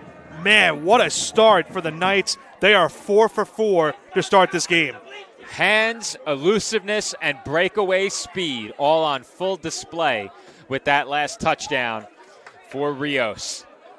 And Nick, Rios has become such a big part of this offense this year, as there's been another unsportsmanlike conduct penalty called against Old Bridge. But Rios has really emerged this year as a big-time playmaker. We saw him last year do some good things. He's in just his second season with the Knights. Yeah. What an impact he has made. And we talked about it. He had the touchdown in that game last year in the first overtime on that 4th and 6 that tied the game and extended that game, and the Knights would eventually go on to win, but he's been such a huge playmaker for Brody Nugent and the rest of this team. Ferretto on for the extra point. And true to form, bucking the trend of commentators' jinx. I was going to say, he Joe. delivers. 40 for 40 on PATs this year. You are setting him up for failure at some point. He's reached 40 now, so I think An the threat of impressive jinx mark. is gone. But, Nick, if you're the Knights, what a message this performance has sent thus far. I don't think, talking to Matt Donahue earlier, I don't think even he could have expected the start to this game. Obviously, you would love a start like this, but with the opponent that you had coming into the night and thinking about how they've been impressive these last couple of weeks, you were expecting a great back-and-forth game to start off. His team has been unbelievable to start. We spoke about it earlier. Their offense is doing great. The defense has also been doing great over the stretch. Last week was their biggest hiccup, mostly for this entire season, and they have really stood out ever since that bad first half against the Red Devils. If you look back at this season for Old Bridge, they've had really 2 subpar defensive games, I would think, by their estimation. One was against Piscataway. In that game, they had trouble stopping the run. I would say they'd consider last week's game subpar overall. However, in the second half, they were near perfect. Right. The only points they allowed came on the game's final drive when the result was already decided. So you look at the game against Piscataway, really couldn't stop the run. And for the first half against the Red Devils, they really struggled against the pass. I'll make a bold take. These last 4 quarters, Joe, have been the most impressive quarters I've seen from this defense this entire year. I think that they're clicking at the right time, that's for sure. They've done great things all season long, but whatever that unit talked about at halftime last week against Hunterdon Central, it sure paid off in a big way, and I think it's carried over into this game. Yeah. I don't know if there's anybody who expected a score like this in a full 48 minutes. We are not even a minute 1 into the second minute quarter. into the second quarter. It's hard to believe. It really is hard to believe that we still have 11 minutes left in the first half, and the Knights lead this game by 28 points. They scored 36 points in total last year in that meeting, and that took double overtime to get to that point. They might score that here in this first half. The way they're playing right now, it appears likely that they scored in the first half, as they'll kick it short once again. That one received past the 40-yard line by Chiola. And he's tackled at the 47-yard line. So if you're the Knights, leading by 28, you're comfortable kicking it short. We've seen them get bitten by the big return before. But if you're Colonia now, you get the ball at your own 47. I think without question the whole field becomes 4-down territory. Yeah. It's now or never. Took the words right out of my mouth, Joe. It's now or Great never minds for this think team. alike. They have to figure something out offensively. And, you got to keep in mind as well, they do get the second half kickoff. If they can get some points before this first half ends and then start the second half with the football and can score again, I'm not saying it's over yet, but they really need some points on this drive right here. Yeah, I think you have to have a touchdown, Nick. You're trailing by 28. I think you have to have a touchdown. Plenty of time here for Chiera. He sets his feet and delivers a strike. Tight coverage as Jaden Endaz was right there. No matter. The pass complete for Patriots first down. And what was really impressive about that play, Joe, is he had all day. The Knights had perfect coverage on this play. But at the very last second, you're going to see R.J. Wortman work himself towards the ball to give Chiera a chance to make a completion, and they get the job done for the first. Wortman has it in his hands again. He picks up about 3 yards on the first down carry. But, Nick, on that last throw, you can really see all of the arm talent for Dylan Chiera, the senior. And I think when you look at his numbers, there's no doubt he's one of the most skilled quarterbacks in the state of New Jersey. But throws like that, a simple strike into very tight coverage, great fundamentally sound throw as well, set his feet. You can tell how he's put up those numbers and why he's so good. And look at the throws he made last year in the game, too. This time moving to his left, he will throw it away. There's nothing there. They're giving him some time. They're trying to move the pocket for him a bit. But now with the 4-touchdown lead, the Knights can really afford to drop some defenders back and force the Patriots to march methodically up the field. Well, the biggest thing I took away from that game last year is that you saw the passing ability of Chiera in that game. He had a big completion down the sideline that we highlighted earlier on to Nigel Hill. That set up that touchdown on 4th and goal that would eventually tie the game. But that shows to show you that he's made throws that are not the easiest of throws. He is capable of making them, but right now he's been giving no room to throw the ball towards. It's been great coverage for the Knights so far. Bit of a low snap here. Pressure coming. Chiera out of time, and down he goes. I think that was Zach Florio on the play. That was Mateos Tarosian on the sack. 2-1, not big 5-1. So I saw one at the end. 51, always a safe bet when it comes to pressure on the quarterback. And Nick, do you go for it here on 4th down? It's 4th and long. What do you do? I think they're going to go for it, Joe. I think you're at the point where the defense, unfortunately, has not shown any signs of stopping this Knights offense. I wouldn't go for it, Nick. I wouldn't.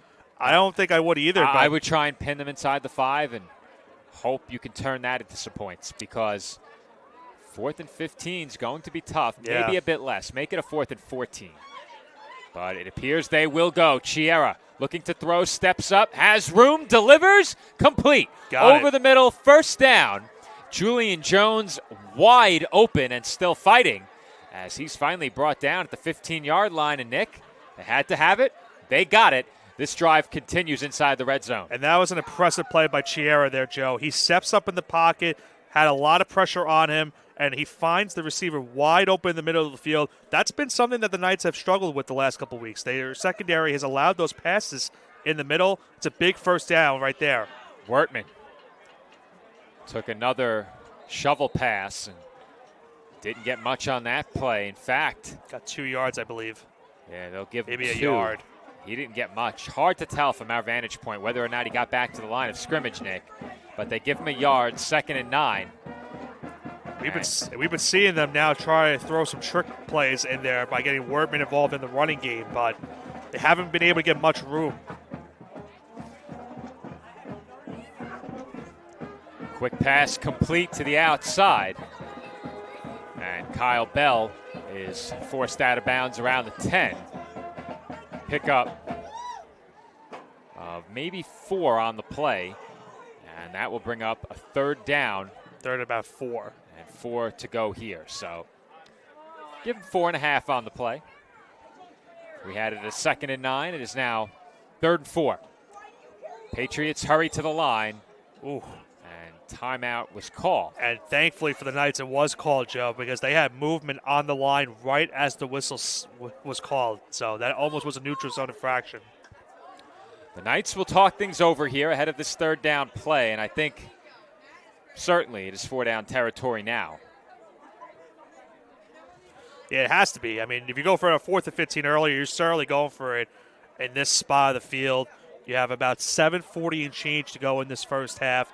And we talked about it. It's important that this team gets some type of points, but they really need the touchdown, more importantly, on this drive. We have seen a 28-3 to come back in one specific game, but 28-3 would be really tough to do again. They need a touchdown for sure on this one. Nick, I think if you're Colonia here and you put up a touchdown, all your defense has to do is come out and get a stop.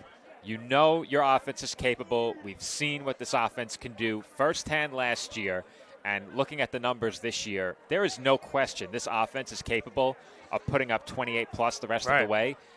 They need to come up with a stop and give the ball back to this offensive unit in a 3-score game. You can make it a 2-possession game going into halftime. Exactly. Yeah. Exactly. You make it a 2-score game going into halftime, and you're right there. Chiera keeps, flips complete, and getting the 1st down is Jones. He made a man miss, and he had to in order to pick up that first. It will now be 1st and goal at about the 1-yard line. So the Patriots closing in on their first points, and will usher in some big bodies from that sideline. And not only did he get the completion on that play, Joe, but he's able to, once he made the catch, he got past his defender, and then Jones almost fumbled the snap and is yanked down to the turf as a flag comes out at the end of that play. Yeah, that's against the Knights. That's a bad one right there. That will give them another first. Well, they had him driven backwards. Jones taking the snap out of the Wildcat. Looking to see what the head official says. Yeah, the officials are discussing it right now, but it looks like it's going to be a penalty on the Knights. Yeah, and indeed it is. That's a brutal one because now you give them 1st down once again. A 1st down and half the distance. Yeah, so instead of beating it around. Now, was it after the play or during? I think it was after. I don't believe they give him a first down then. It is second Right, down. yeah, second down. Yeah, it was after the play. Jones once again lined up with a lot of bodies in front of him. He will keep it, and he will score. Colonia on the board with their first touchdown of the game. And Nick, this Patriots team on the board now, 28-6. Their attention shifts to the defensive side. Can they get the big stop they need to perhaps pull to within 2 scores before halftime? And it's a big one right there. They get the halfback direct snap to Jones. He walks in for the easy 6. Makes this now a 3-possession game. And, yeah, you said it, Joe. If they now can get a stop on defense and make this a 2-possession game before halftime, would be huge. But there's a block. And just when it appeared the Patriots had built some momentum, the Knights blocked the PAT. Nick with flashbacks to Sunday's game, though there weren't any blocks. There correct? wasn't any blocks. He just missed it completely. Well, makes it worse. Nick still troubled seeing a failed point Yeah. after touchdown attempt as the Knights special teams unit comes through yet again. That keeps the score 28-6, but Nick, the focus doesn't change. Colonia can still make this a 2-score game if they can get a stop and then put up some more points on offense. Still an eternity left in this first half, over 7 minutes. How does this defense go about picking up a stop? Well, I'll pose a question to you before I answer So that. you answer my question with a question of your own. Do you go with the surprise onside? No. Okay. No. Well, anyway, going back Not to your... now. No, I It's agree. too early.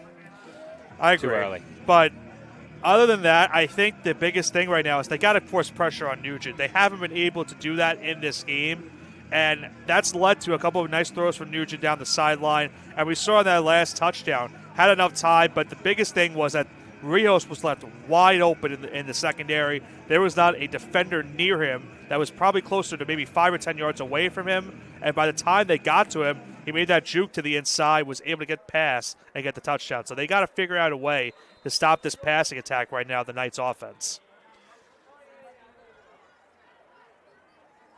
Watching that kick, Nick, thinking just maybe you knew something I didn't. On the return, it's Endaz, and the football's out! And I think the Patriots got on top of it. I think you're right, Joe. I think Colonia has it, but the officials will dig through the pile, and it is Patriots football with a late flag on the play. A self-inflicted wound for Old Bridge. We got a good look at it from in tight. Endaz may have lost it off his own man. Yeah, I think he hit one of his players on the back who was blocking, and because of that happening, he coughed it up. So they didn't go with the onside, but the end result was pretty much the same as an onside. They get the football back without having to go out on defense. The end result, Nick, is even better if the field play positioning stands and, exactly, the field positioning on the plus side of the 50, and not just a few yards on the plus side. They would take over around the 30 or 35-yard line pending the spot. Yeah, all indications look like it's against the Knights on that flag. And again, Nick, is it a foul Personal after the foul. play?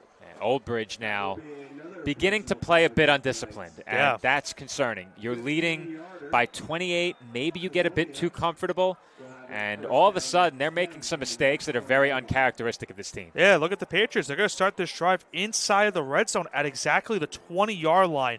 You could not have asked anything better if you're Colonia now. They can make this a 2-possession game if they can score a touchdown on this drive. Entering that last kickoff, Nick, you and I were talking about making this potentially a 2-score game before halftime. All of a sudden, you're thinking 1 score. Yeah. Maybe better. Chiera looking downfield, throwing end zone off the hands.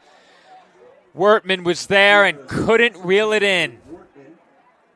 That was a dangerous throw right there, too, Joe. But It was a perfect ball. It was right there, too. Perfect ball, just a bit behind him, a tough grab. But that's one that Wertman believes he should have had. Yeah, Wertman's definitely not happy so far because he's had 2 plays like that. He had the earlier drop on 3rd down. You saw it right there. Great throw, but it just goes off his fingertips, and it's now 2nd and 10. That is a big-time throw by Dylan Chiera. He had a safety trying to come underneath that one and jump it. He had tight coverage on the backside of Wertman. That throw was perfect. Chiera running out of time, flushed out to his left, looking downfield, completes. Bell. And Bell, fighting forward, is down close to the 5-yard line. It will be goal to go for the Patriots. Still, 6:49 to go in the half. And look what Bell did, Joe. You saw what happened. He's going to run in motion with his quarterback. He sees the pressure from the quarterback getting to him, and at the last second, waves his hand up to say, I'm open, makes the catch inside the 5. It's 1st and goal for the Patriots. They try to make this a 2-possession game. Well, you had one defender on that play tasked with keeping an eye on Chiera and the back. It's a pick-your-poison moment there as Chiera fakes the handoff and throws short. Jones broke one tackle but is then leveled by Tommy Kassoff. Yeah, that was a great play. It was Jaden Endos that first got there. Wasn't able to make the tackle, but Kassoff made a great tackle right afterwards to make it 2nd down and goal. And I'm curious whether the Patriots, if they maybe try to go to the run game here on 2nd down. You saw it on their last goal line possession. They were able to run the ball inside of the 1. They're at the 6 right now. I'm curious if they try to run the ball here to make it potentially get the touchdown or make it 3rd and more manageable goal line, but they're going to talk it over. Yeah, I was about to say, with how much time they were taking to get set, there was really no doubt that they were going to have to take a timeout there. So it'll be 2nd down and goal from the 7. And you mentioned, Nick, perhaps they look to run. That's a gutsy call on 2nd and goal from the 7. I think you would assume you have 3 plays to get this. So just about anything on the table here. That being said, the Knights haven't really allowed much running room in this game. It's been primarily the passing game for the Patriots thus far. They tried the play fake on 1st and goal. Maybe they go with that again, but I think right now you have to stay composed if you're Colonia. You were gifted tremendous field position. Should you end up in a 4th and goal from this spot on the field, do you kick the field goal? Is there any benefit to a 19-point game? I say no. I don't think so either, Joe. I think 19 puts you in a spot where there is, I guess you could look at it, 2 touchdowns with the conversion and a field goal. But if you're anywhere close, I think you go. You got to think of it this way also. It's a 22-point game now. That's a 3-possession game. You kick the field goal, it's still a 3-possession game at the end of the day. But it could be 2 touchdowns and a field goal, playing devil's advocate. Yeah. Whenever you need more than 1 conversion, I'm of the mindset you go for the touchdown. We'll see if it comes to that. Pre-snap motion, fake on the handoff there, and a throw back of the end zone. Wortman makes the catch. Are you kidding me? He found room to tap his feet in the corner. I did not think he had enough room to make that catch. I thought that was a throwaway. But Wortman came down with it off the perfect pass from Chiera. Here's one more look at it. I'm going to slow it down too, Joe, because you'll see at the end him getting those feet inbound. We got a great look at it too. Unbelievable catch by Wortman. His historic year continues. And that extra point is good. I thought that one may have been just wide of that left upright, but they squeeze it in. And just like that, it's a 2-possession game. There are still just under 6 minutes left, 5:58 exactly, Joe. Things starting to get a bit interesting now here at Edison, here at Lombardi Field. Could Colonia get another stop, get down the field again, score to make it a 1-possession game, and then get the football to start the second half? That possibility now is on the table. Nick, they could possess it twice more. There's still 6 minutes left in this half. And forget about potential knockout blows. How about this for a counterpunch? 13 unanswered, and they've done it pretty convincingly. The fumble, of course, helped in a big way, but they made quick work of this Knights defense on that last drive. They got right down the field, did what they had to do with the good field position, and all of a sudden, this Patriots team has to have a great deal of confidence, and that's something that had to be at least a bit shaken given the way this game started. And that's something I was going to point out, is that they've done it in a quick fashion that's given them enough time remaining in this first half as well as the rest of the game. Kickoff on the way It is scooped up inside the 15-yard line. Here comes Xavier Diaz out to about the 35-yard line, and that is where the Knights will get started, looking to answer. Keep in mind, Nick, and we said it already, but this is the first chance that the Old Bridge offense has gotten since their defense was scored upon for the first time. Yeah, they're 4 for 4 in this game as there is a player down for the Patriots, so time is called. But that's the thing also, is that Old Bridge has not been stopped yet defensively in this game.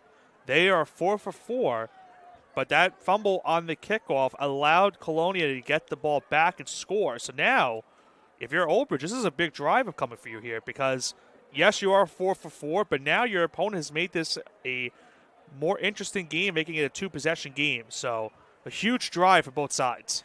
And, Nick, if I'm Old Bridge, what concerns me right now more than anything is the undisciplined football and the fumble on the kick return. Mistakes that you really can't afford to make if you're going to be a team that plays deep into the month of November. But those kind of mistakes, I think that's what concerns you at this point. If you don't score on this drive or you go 3 and out and give the ball right back to Colonia, now I'm a bit nervous about my standing in this game. You still lead by 15. I don't think by any means you're nervous about where you are on the scoreboard. That being said, how you've gotten here and what has led up to this point, I think those things definitely concern you right now. And if you're the Knights offense, there's a bit of pressure on your shoulders, even though you've been perfect so far. Right. A big drive for this Patriots defense. Can they get their first stop of this game and get the football right back? Nugent looking toward his sideline here ahead of the first play on this 5th Old Bridge drive of the game. As we've mentioned many times, the Knights 4 for 4. Nugent will keep. Big hole up the middle. He's across the 40 and tripped up across the 45-yard line. It's a first down run for Brody Nugent to get this Knights drive started. Well, Nugent does a good job right there following his blockers on that play, Joe, keeping it himself and getting the first down once again for this Knights offense. But a great shoestring tackle potentially saved a touchdown.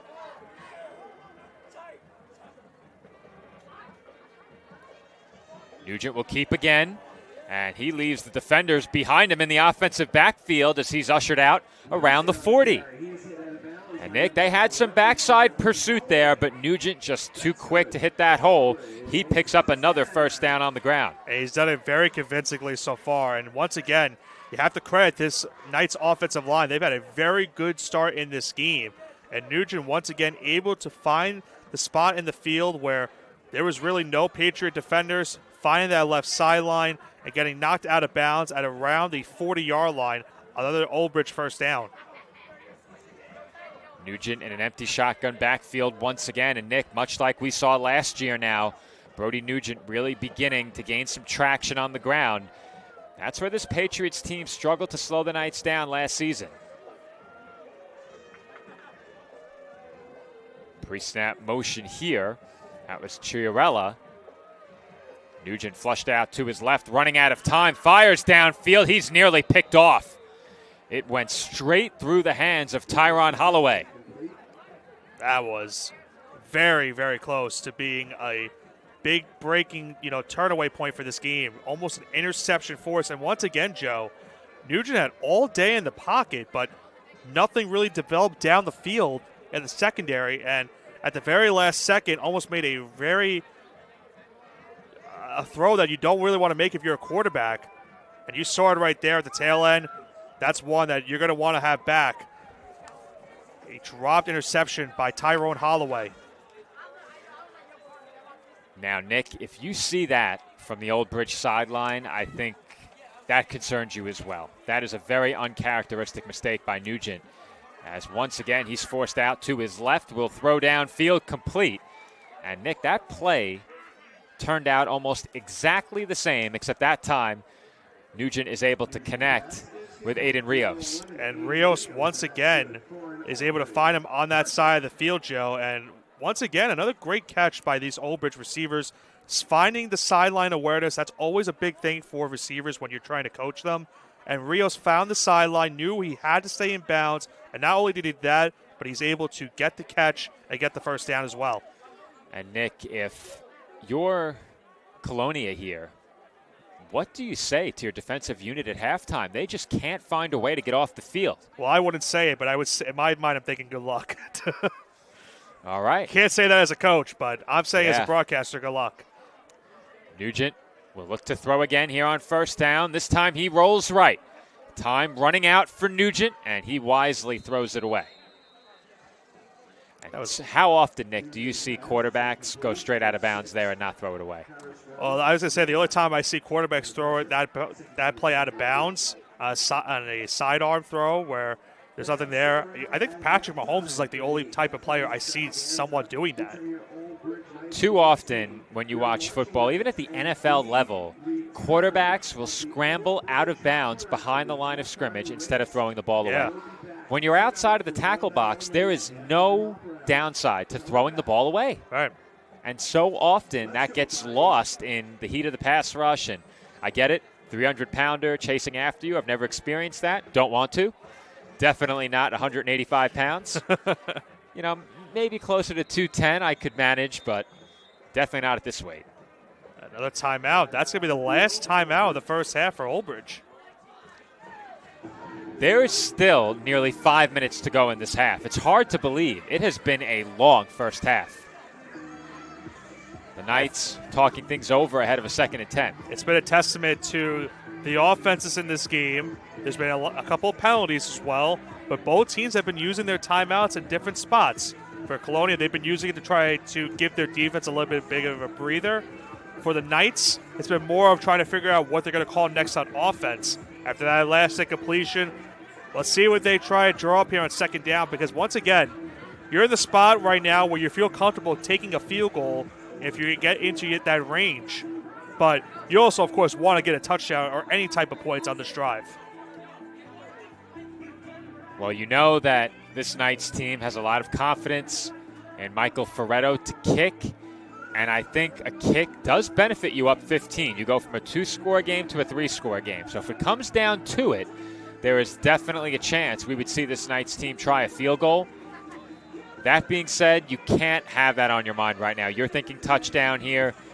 With 13 unanswered allowed to this Patriots offense, in part due to the fumble on the kick return, you need to answer back here if you're Old Bridge. Put a touchdown on the board and halt this Colonia momentum, because right now the momentum is still on their side. Nugent looking downfield. Man, wide open. It's Allsbrook, and he has the touchdown. They just left him wide open, Joe. He ran a simple streak route right up the gut, and there was not a defender in sight for Colonia. The only defender that was there was covering the outside receiver, and Nugent tossing a perfect throw for the touchdown. When you have 4 receivers and a back lined up running down the field, it is tough to pass off those receivers properly in the secondary. That's not the man you can afford to lose in Amari Allsbrook. He was wide open down the field, and Nugent made no mistake on that throw. He is not going to miss that pass often.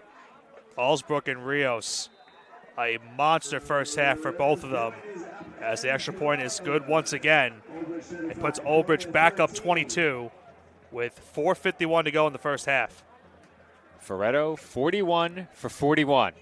And for the second straight week, the Knights have scored 5 touchdowns in the first half, though I think last week it was 4. It was 4. Close. They've scored at least 4 2 weeks in a row. Right. They did finish the game scoring 5 touchdowns and then some. And we talked about it at the end of the game, too. The Knights felt as if they left a lot of points on the board last week. They scored 45 points, and they still said to themselves, we left points on the board in that game. They definitely feel a little bit sour about that kickoff return fumble or the kickoff fumble, but they haven't left any points off the board so far in this game. They are now 5 for 5 tonight. Can't do any better. Perfection on the offensive side of the ball this evening. And it looks like a very unhappy Matt Donahue right now. He was very, very animated. It looked like his ire was directed in the area of the back judge. Really tough to tell. He's still saying something. Yeah. Could it be a sideline-to-sideline communication? Really tough to make out in which direction his anger is being directed right now. But hey, listen, you see some of the best head coaches in professional football with a big lead, they're still not happy. this kickoff is knocked down initially and then finally scooped up by McCray. He works his way out across the 30 and is brought down just shy of the 35-yard line. Yeah, he is talking to the official closest towards our sideline, but I'm not sure what about. First down for Colonia. And can you believe it? It's still the first half. Well, our camera is on the wrong side to try lip reading, Nick. But that discussion continued through the kickoff and finally has come to an end. I think Coach Donahue, no, he didn't get the official that it looked like he was speaking to previously. Yeah. He got one of the lines judges. Talking to another official now. Yeah. Very curious. I think he wants to talk to the head official. But yeah, I'm curious to know what he was upset about because it comes after a touchdown as that pass is complete on first down. And Tyler Herman will move the sticks off the completion from Chiara. Nice catch by Herman right there. Gets the first down, moves the sticks. And once again, Joe, it comes down to this. If you are Colonia, can you make this a two-possession game before the half? If you get a quick touchdown and get a stop, you could make it a one-possession game before half. Quick pass there to Jones. He avoids a couple tackles, still going. And just shy of midfield is Jones on that reception. About 2nd and 7 on this next upcoming play. We saw the Patriots begin to incorporate some tempo a bit earlier in the half, and it seems as if that has served them well. And I think it goes down to what I was mentioning before. I think if you can get a quick touchdown here, you make it a two-possession game. If you can get a stop defensively quick, you could make it a one-possession game and get the football back at half. Do you at all think about leaving Old Bridge no time here? As that one's handed off to Bell, and he'll get to within about 2 yards of a first down. But is that a thought, Nick? Are you trying to maybe... late flag again, Joe. And if that's against Old Bridge... I think it is against Old Bridge. I can't tell because there was a late hit when the running back went down. I don't know if that was the call, but I saw from up here. There was a late hit. Is it a matter of lacking restraint during the play or becoming completely undisciplined after the play? And you'll see at the tail end, the running back was pretty much down. Yeah, they might get Florio there, Nick. Yeah. They might get him for coming in late. And if they uphold that penalty, they may add 15 yards. It's for certain on Old Bridge, but they didn't really move the ball much. Well, they didn't move the ball at all, but they have given them a first down. Yeah. At the spot where that infraction may have occurred, though, it says 3rd down and 10 on the sticks. They have to fix it. It's a first down. Yeah, they 1st and 10. And again, that pass complete to the sideline. McCray taken down after another gain of about 5 yards. It's the same play we saw in the open this drive, that curl flat type of play on the outside. And I think that's going to be the strategy. Try and get the points at the end of this half. You know, try to get a couple yards here and there on first down, set up a second and more manageable, and then if you get the first down, second down, great. If not, make it 3rd and short. And I'm left wondering, Nick, what penalty would give them a first down at the spot of the foul without moving the football? Chiara looking deep down the field, that's a flag. Yeah, no question. Clear as day. Yep, Jones was held, and the only question is, do they get Endaz for the hold or for pass interference? I think that has to be a PI. I think for sure it's a PI. Now, my question always at the high school level, because the rules are different in the pros, high school, arena, semi-pro, is it 15 and a first at high school level? We'll find out right now. Yeah, I was trying. It's 15. Yeah. They're spotting them at the 20. Ball was at the 35, so it is a 15-yard penalty and a first down. I try to remember. It's been so long since I've done a game at the high school level in terms of doing scoreboard and having to wonder that out, so I couldn't remember off the top of my head.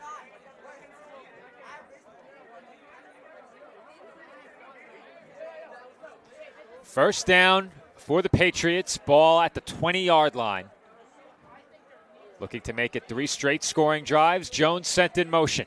Handoff goes to Bell, looking to bounce outside. Bell headed for the sideline, inside the 10, and forced out at the 5-yard line.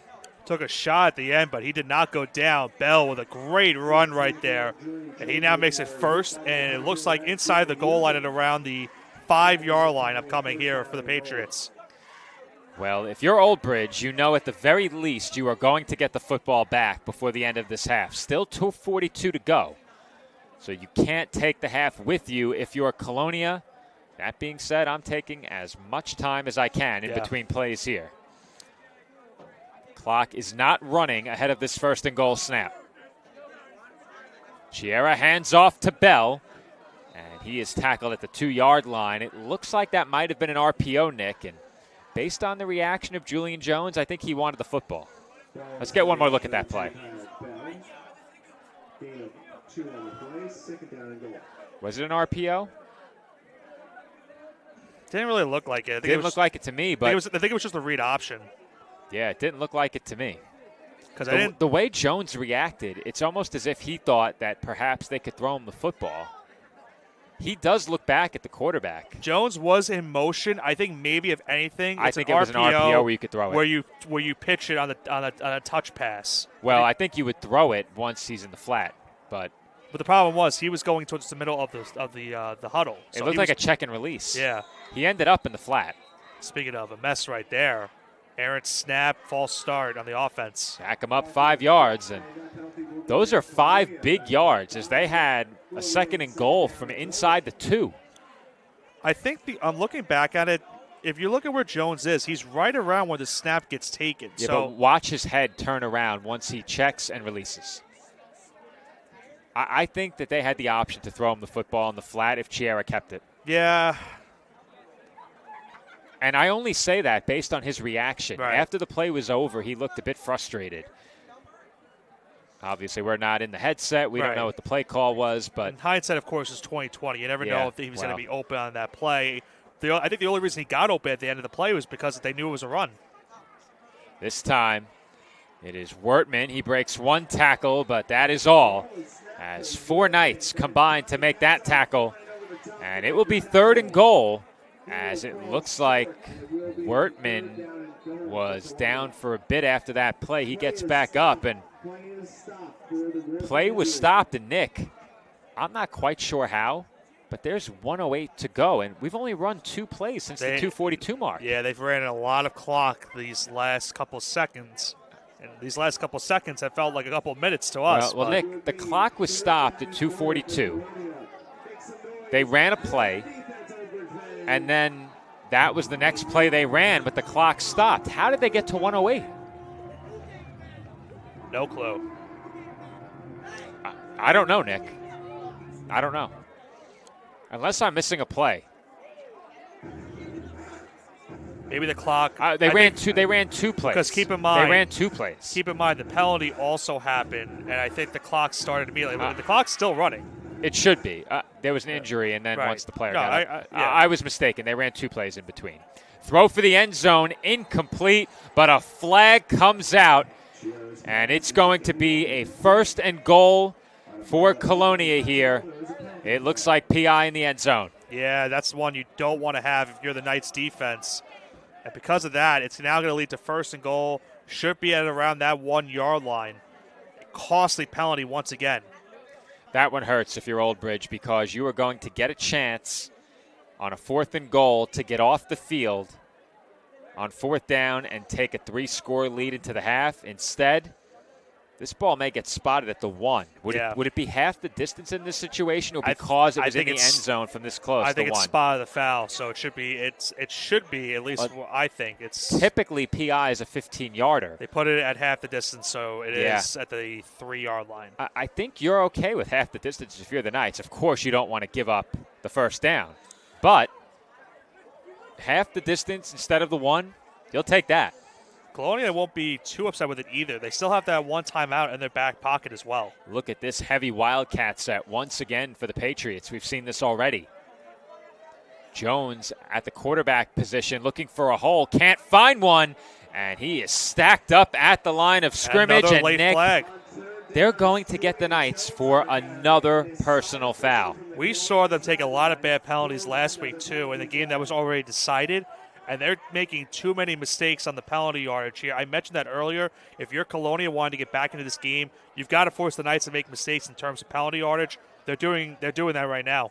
Assuming this is a personal foul against Old Bridge, Nick, It has to be. It appears that is the case. I think we have reached the point where it's become egregiously reckless now. We have seen far too many of these personal fouls, and if you're a member of that night's coaching staff, this is not a conversation you expect to be having in the final week of the regular season. Right. This is not something we've seen from this team ahead of that final quarter last week. Very uncharacteristic of Old Bridge, but nonetheless extremely concerning in a game that could determine whether or not you host a playoff game. All right. Heavy Wildcat set once again. The sticks read 4th down. And Jones is short of the end zone. And Nick, it looks like they are short of the end zone. And the sticks read 4th down. So what happened with the personal foul then? Well, earlier in the game, Nick, there was a personal foul that occurred after the play. And they did not award a first down in that situation. And Nick, the Knights defense is headed off the field. They are celebrating a 4th down stop. The personal foul did not award an automatic first down. Wow. Neither did the pass interference. I am just as bit as Nick, confused right now. I am extremely confused. First, no automatic first down for the PI. I'm speechless. Nick, pass interference is not an automatic first down, apparently. Even in a goal-to-go situation, it is half the distance to the goal. Replay the down. You do not get an automatic first down, apparently. I don't It is just the yards. I was not aware of that unless they picked up the flag. And that's the only thing I can think of. Maybe they just picked up the flag. Maybe. Because I don't know how they picked it up. It was right in front of the official. They go with the order of chivalry, and Nugent is safetied. With 19 seconds to go in the half, Old Bridge takes a safety to make it a 20-point game. Somewhat of deja vu. We saw a safety in last year's game. The Knights were the ones that got it, and Colonia now are the ones that get the safety, and they make it a 20-point game now. They will get the ball back. Not a lot of time remaining, but they will get the ball to start the second half. That's a huge play for this defense. They at least get some type of points on this before the end of the first half. If you're Old Bridge, you had one job on that play, get out of the end zone. And this Colonia defense, knowing what the Knights needed to do, made sure they were unsuccessful. And, Nick, I still can't believe that with a pass interference or go back to the play. Let's go back to that holding or pass interference in the end zone if you have it. I definitely have it. I got to look for it. Yeah, let's find that. Yeah, I got it. We have a great look at it. We'll slow it down. The foul occurs right in front of the official. Let's see if they should have picked it up based on the replay.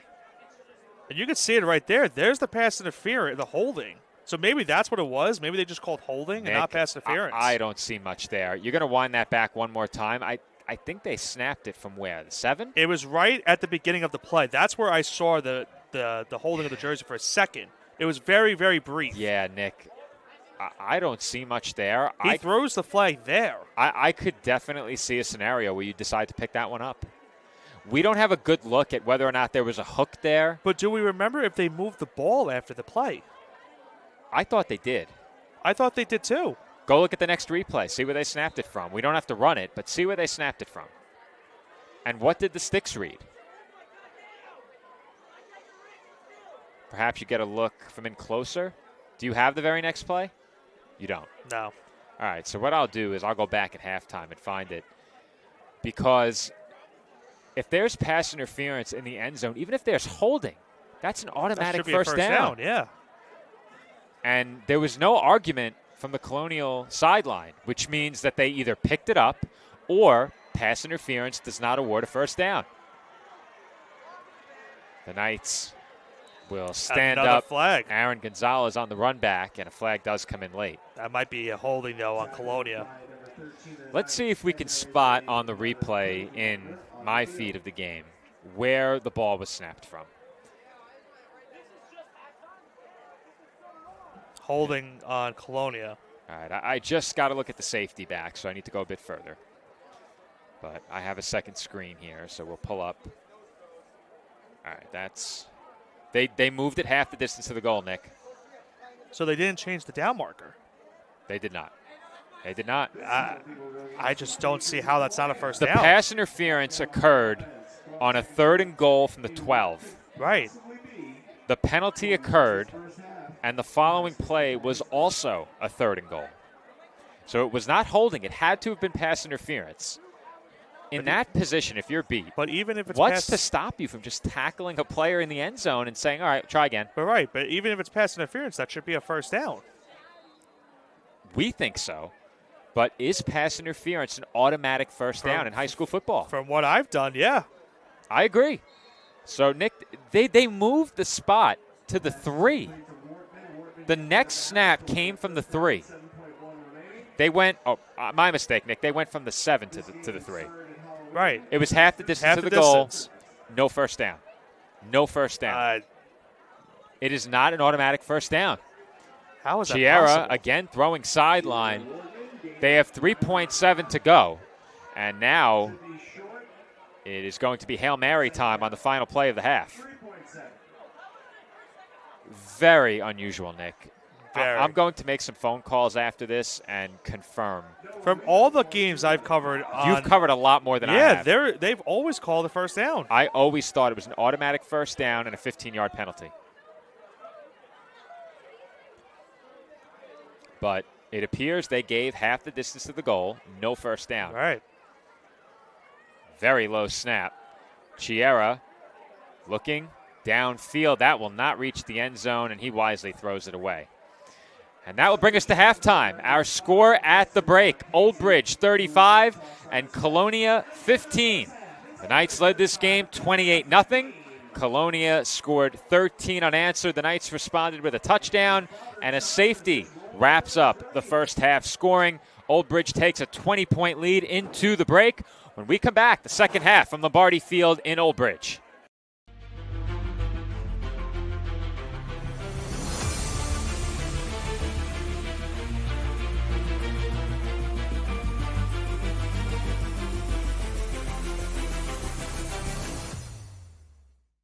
Celebrating 65 years.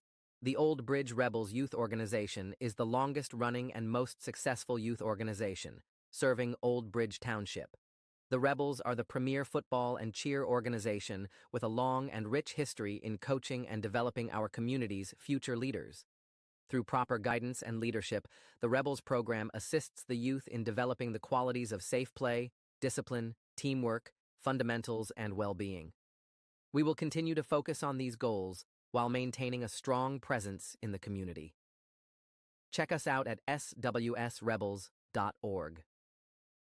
This football season, stop by Market Boy Liquors, your hometown destination for over 20 years. Family-owned and operated, our 8,000-square-foot store features the largest beer cooler in the area, plus an unbeatable selection of wine, spirits, cigars, and craft beer.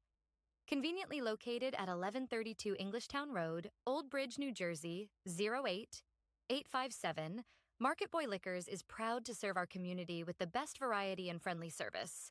Call us today at 732-251-4616 and make Market Boy your game day headquarters.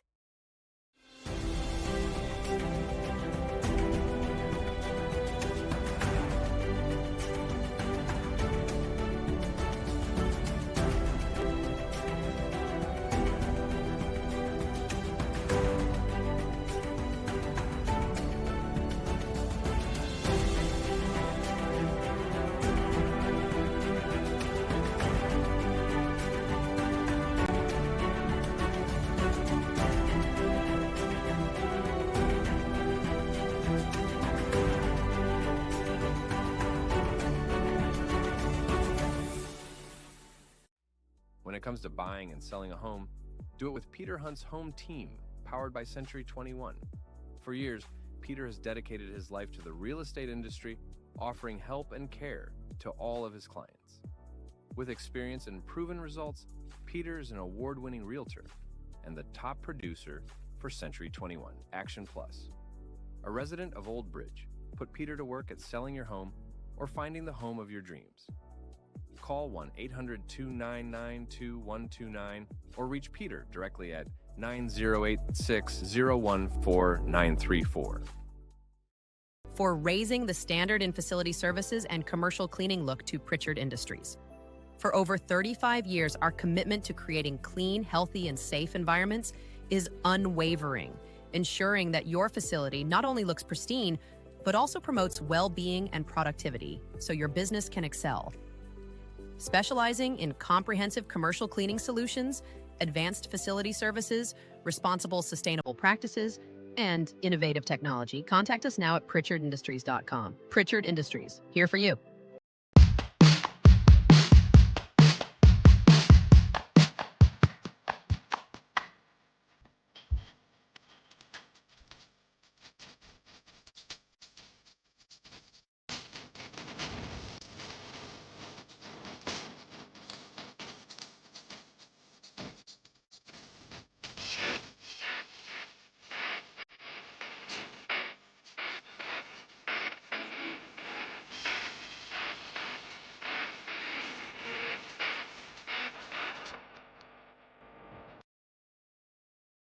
At Giuseppe's Old School Italian Pizzeria, we bring you the perfect blend of tradition and flavor. Whether you're craving a classic New York-style pizza, a hearty pasta dish, or a fresh Italian hero, we've got something for everyone. Stop by, grab a slice, and taste the difference of real old-school Italian cooking right here in Old Bridge, New Jersey. Giuseppe's, located at 2581 County Road 516 in Old Bridge. Simply delicious. At Maz Transport, we're ready to get your vacation started early with luxury airport service and your transportation needs. In fact, whether it's for corporate transport, trips to Atlantic City, a night in the city, date night, or any other need, Maz Transport is your choice for our luxury fleet to take you there in style. Call or text 732-2071-079 and let us know where you want to go, and we'll take care of the rest at Maz Transport. At Function Forward Physical Therapy, we listen to your specific needs, utilize manual therapy techniques to decrease pain and restore mobility, emphasize customized exercise plans, and are here to assist in all your function and fitness needs. Whether it's return to work or play rehab, fitness training, or our soft wave therapy program, we're here to help you get better, feel better, and live better. Function Forward Physical Therapy. Check us out today.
At MassMutual Tri-State, our financial professionals are dedicated to your financial well-being and focused on helping you achieve your financial goals. We provide expertise in crafting strategies that align with your specific needs. We offer industry-leading insurance solutions, financial planning, and wealth management tailored to support your pursuit of a financially secure future. Whether you're planning for retirement, protecting your loved ones, or growing your wealth, we're here to guide you every step of the way. So please call Rich Caruso at 732-623-5700 with any questions and to set an appointment with one of our financial professionals. Thank you. Local firms are sales offices of Massachusetts Mutual Life Insurance Company, MassMutual, Springfield, Massachusetts, and are not subsidiaries of MassMutual or its affiliated companies. Securities and investment advisory services offered through qualified registered representatives of MML Investor Services, LLC. Member SIPC, 732-623-5700. Since 2003, Elite Sports Physical Therapy of Morganville has developed customized care and physical therapy programs for thousands of athletes through evaluation and setting athletic goals. Whether a torn ACL, dislocated shoulder, or concussion is keeping you on the sidelines, our highly trained physical therapists can help you recover and return to the field or court in better shape than ever before. Come see what we are all about. Visit us at elitespt.com or call us today to book a consultation.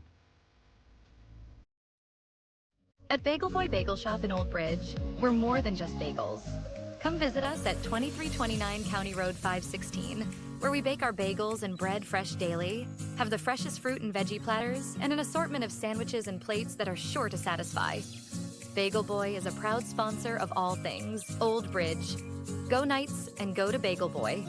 2329 County Road 516 and at bagelboyonline.com. Old Bridge students, take advantage of the Old Bridge special at Bagel Boy. 10% off all purchases with your valid student ID.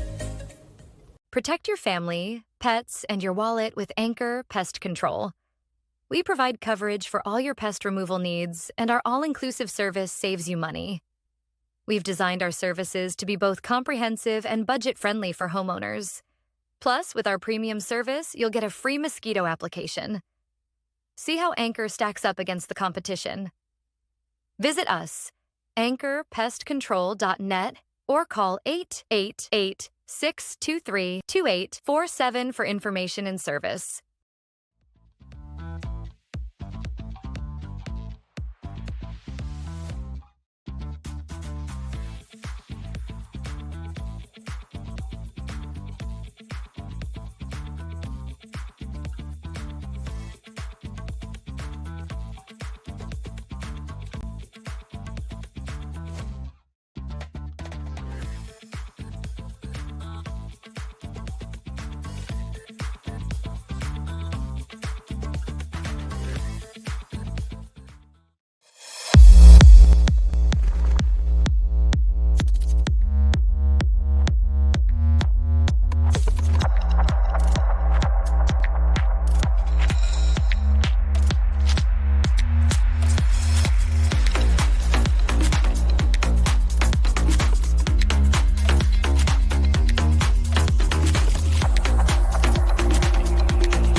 You gotta check out All American Ford. All American Ford is number one. All American Ford in Old Bridge is proudly family owned and operated, and we're the #1 Ford dealership in New Jersey. All American Ford is the tri-state area's giant auto group. They always have the largest selection, and it's not even close. All American Ford is currently offering APR financing as low as 0%, low monthly lease specials, and thousands off MSRP. Giant selection, giant savings. Go G-Men and go All American Ford. Shop online at allamericanfordandoldbridge.com. Getting a home loan shouldn't feel like an obstacle course. At CMG Home Loans, getting a loan is simple. Our loan officers are here for you every step of the way. With over 2,000 five-star reviews, when you're ready to buy or refi, we'll work together to find the loan you need for the home you love. CMG Home Loans. Simplified, trusted, committed.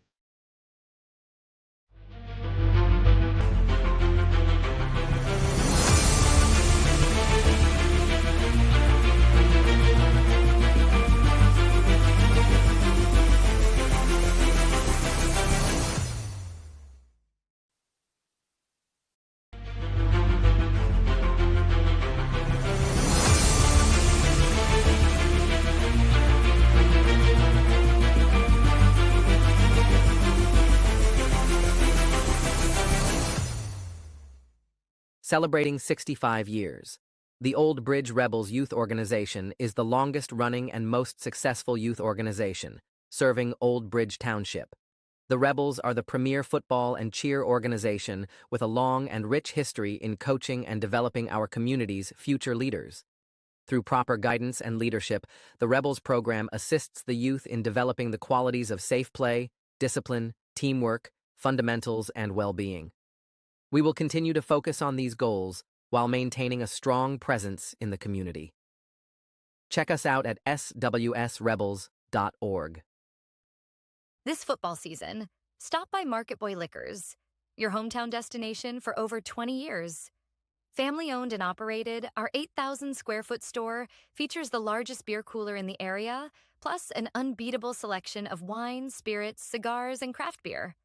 Conveniently located at 1132 Englishtown Road, Old Bridge, New Jersey, 08857, Market Boy Liquors is proud to serve our community with the best variety and friendly service. Call us today at 732-251-4616 and make Market Boy your game day headquarters.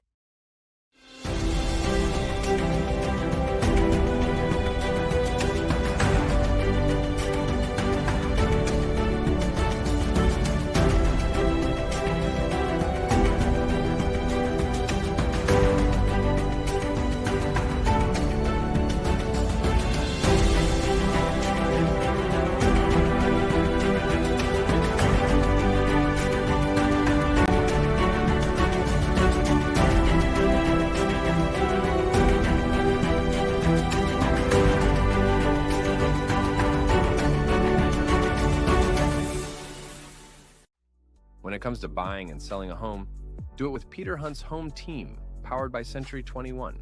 For years, Peter has dedicated his life to the real estate industry, offering help and care to all of his clients. With experience and proven results, Peter is an award-winning realtor and the top producer for Century 21 Action Plus. A resident of Old Bridge, put Peter to work at selling your home or finding the home of your dreams. Call 1-800-299-2129 or reach Peter directly at 9086-014-934. For raising the standard in facility services and commercial cleaning look to Pritchard Industries. For over 35 years, our commitment to creating clean, healthy, and safe environments is unwavering, ensuring that your facility not only looks pristine, but also promotes well-being and productivity so your business can excel. Specializing in comprehensive commercial cleaning solutions, advanced facility services, responsible sustainable practices, and innovative technology, contact us now at pritchardindustries.com. Pritchard Industries, here for you.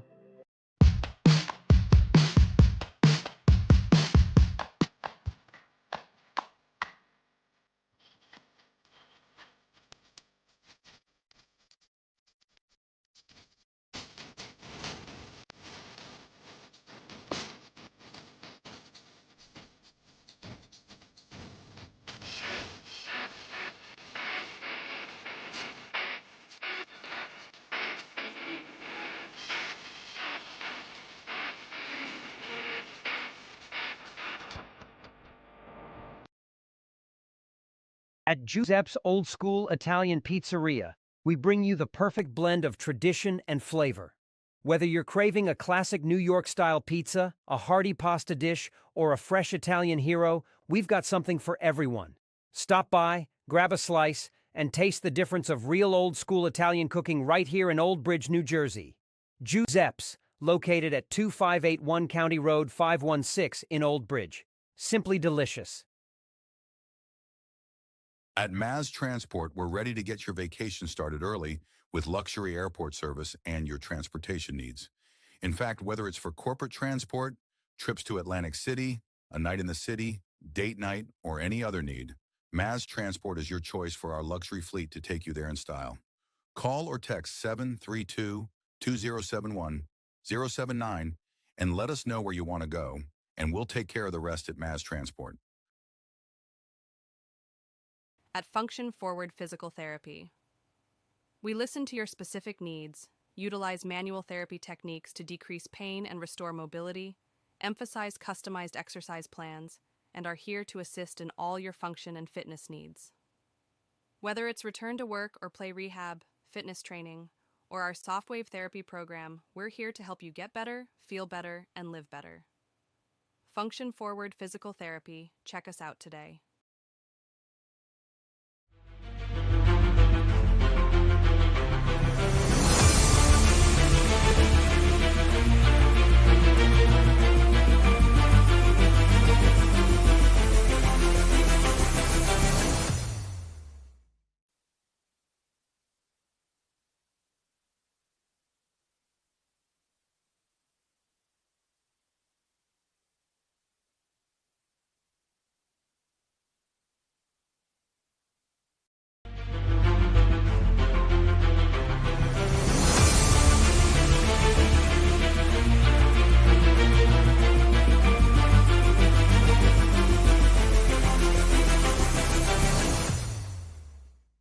At MassMutual Tri-State, our financial professionals are dedicated to your financial well-being and focused on helping you achieve your financial goals. We provide expertise in crafting strategies that align with your specific needs. We offer industry-leading insurance solutions, financial planning, and wealth management tailored to support your pursuit of a financially secure future. Whether you're planning for retirement, protecting your loved ones, or growing your wealth, we're here to guide you every step of the way. So please call Rich Caruso at 732-623-5700 with any questions and to set an appointment with one of our financial professionals. Thank you. Local firms are sales offices of Massachusetts Mutual Life Insurance Company, MassMutual, Springfield, Massachusetts, and are not subsidiaries of MassMutual or its affiliated companies. Securities and investment advisory services offered through qualified registered representatives of MML Investor Services, LLC. Member SIPC, 732-623-5700. Since 2003, Elite Sports Physical Therapy of Morganville has developed customized care and physical therapy programs for thousands of athletes through evaluation and setting athletic goals. Whether a torn ACL, dislocated shoulder, or concussion is keeping you on the sidelines, our highly trained physical therapists can help you recover and return to the field or court in better shape than ever before. Come see what we are all about. Visit us at elitespt.com or call us today to book a consultation. At Bagel Boy Bagel Shop in Old Bridge, we're more than just bagels. Come visit us at 2329 County Road 516, where we bake our bagels and bread fresh daily, have the freshest fruit and veggie platters, and an assortment of sandwiches and plates that are sure to satisfy. Bagel Boy is a proud sponsor of all things Old Bridge. Go Knights and go to Bagel Boy. 2329 County Road 516 and at bagelboyonline.com. Old Bridge students, take advantage of the Old Bridge special at Bagel Boy. 10% off all purchases with your valid student ID. Protect your family, pets, and your wallet with Anchor Pest Control.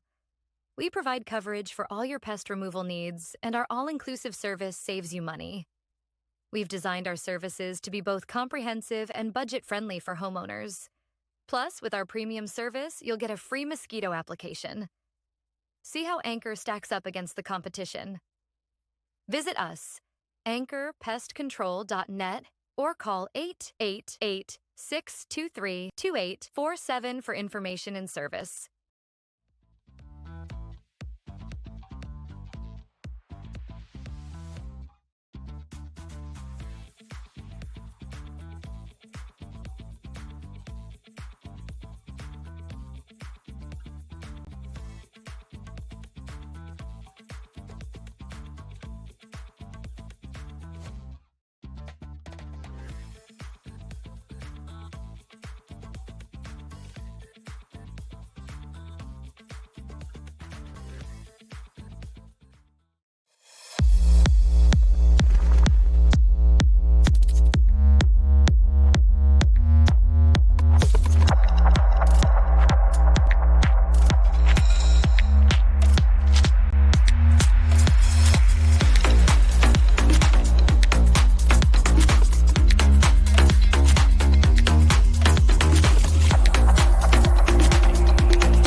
You gotta check out All American Ford. All American Ford is number one. All American Ford in Old Bridge is proudly family owned and operated, and we're the #1 Ford dealership in New Jersey. All American Ford is the tri-state area's giant auto group. They always have the largest selection, and it's not even close. All American Ford is currently offering APR financing as low as 0%, low monthly lease specials, and thousands off MSRP. Giant selection, giant savings. Go G-Men and go All American Ford. Shop online at allamericanfordandoldbridge.com. Getting a home loan shouldn't feel like an obstacle course. At CMG Home Loans, getting a loan is simple. Our loan officers are here for you every step of the way. With over 2,000 five-star reviews, when you're ready to buy or refi, we'll work together to find the loan you need for the home you love. CMG Home Loans. Simplified, trusted, committed.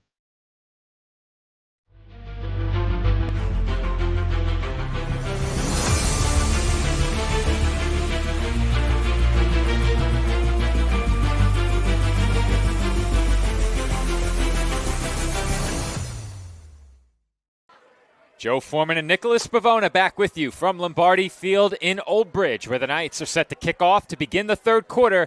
They lead Colonia 35-15. We'll recap the first half in just a moment, as on this run back, it is Aaron Gonzalez forced out just shy of the 30-yard line. And Nick, the Knights began this game with 28 straight points. Colonia then rattled off 13 unanswered. Old Bridge responded with a touchdown, and Colonia was stopped on a 4th and goal from about the 3 or 4 yard line. They then got a safety on their final defensive play of the half with 19 seconds to go. And if you're Old Bridge, all you had to do was find a way out of the end zone. You go into the half up 22, plenty of momentum. Instead, Colonia, riding the momentum of that safety, takes over, trailing by 20. Yeah, and going into the second half, Joe, of course, the biggest thing is going to be for Colonia. They got to score in the second half. Find a way to get some points to start the second half. You're down by 20. If they had gotten that touchdown before the end of the first half, they could have been down 2 possessions and could have gotten a chance to make it a 1-possession game to start the second half. Instead, they're still down 3 possessions, but a touchdown to kick off the second half would go a long way for them. Still plenty of football left to be played. We thought perhaps that when the Knights went up 28, that might be the knockout blow. Not the case. Patriots get to work with a first down run, and will pick up 2 yards out to the 30. That is Bell on the run.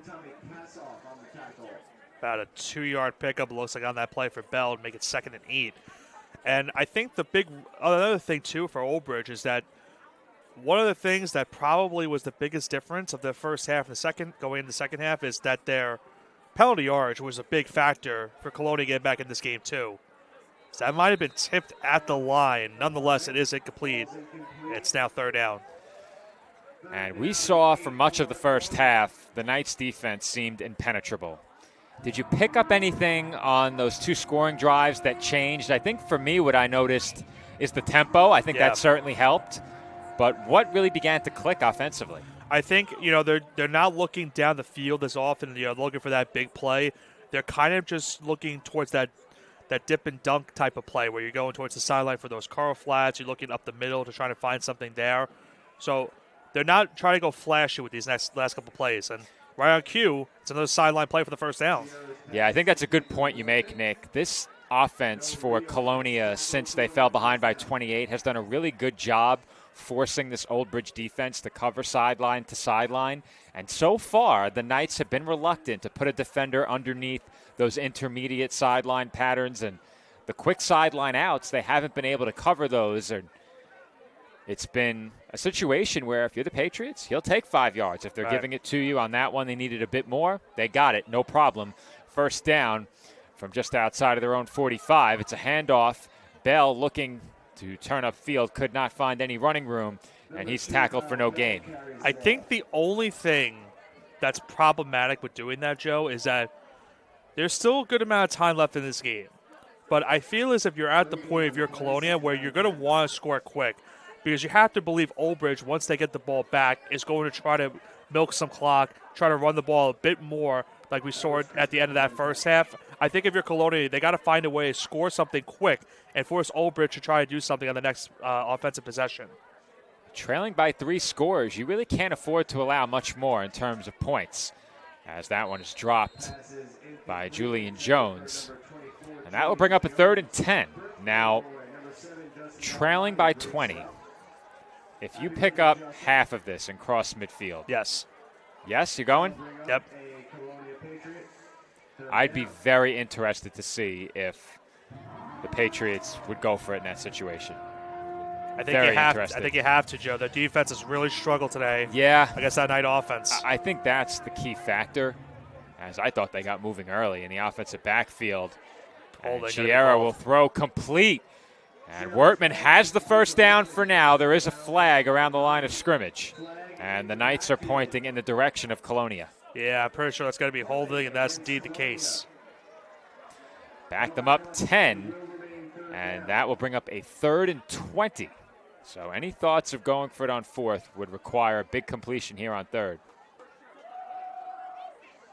Yeah, now the strategy changes, because instead of you being a 3rd and 10 on plus side territory, now you're 3rd and 20 on your own territory. So they would need a good margin of gain right here to set up fourth and more manageable to where you could definitely go for it in that spot.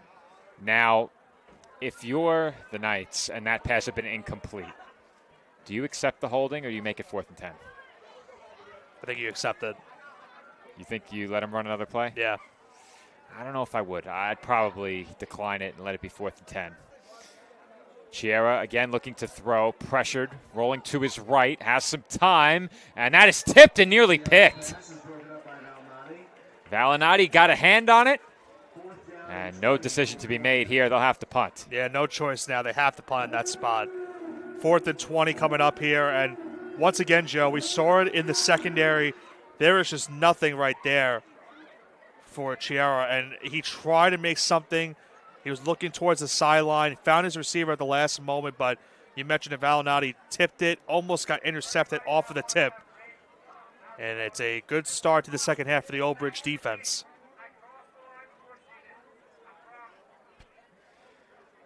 Patriots lining up in punt formation here on 4th and 20, and again the Knights nearly get in to block it. Fair catch called for. Almost interference. Well, I don't think so. I think Diaz was almost run over by his own man. Right. Very, very close. Diaz may have been hit by his own teammate, but he does make the grab cleanly, and the Knights will take over from their own 35-yard line. And we knew 4 scores would be very tough to overcome for Colonia, and that was still with the hopes that you could double dip heading into the third quarter, get a score late in the first half, and one more to begin the second. Now your defense is back out there, and I don't think you can afford to allow a touchdown. No, Certainly. you can't. Even a field goal would make it. I was to say, you can't really allow any points right now at this point. Yeah, even a field goal makes it 23. You would need a couple of 2-point conversions. Rizzo yanked down after a gain of 2. And that was a great tackle, Joe. Yeah, I don't know how he got him down with an arm tackle. I don't he didn't either. grab the face mask. Certainly not. And the Knights were petitioning for a face mask call.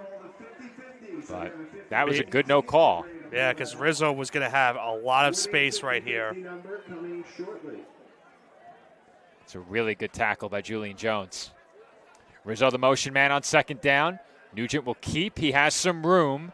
And he is fighting toward the sticks. Did he pick up the first? He did. And they will move the chains.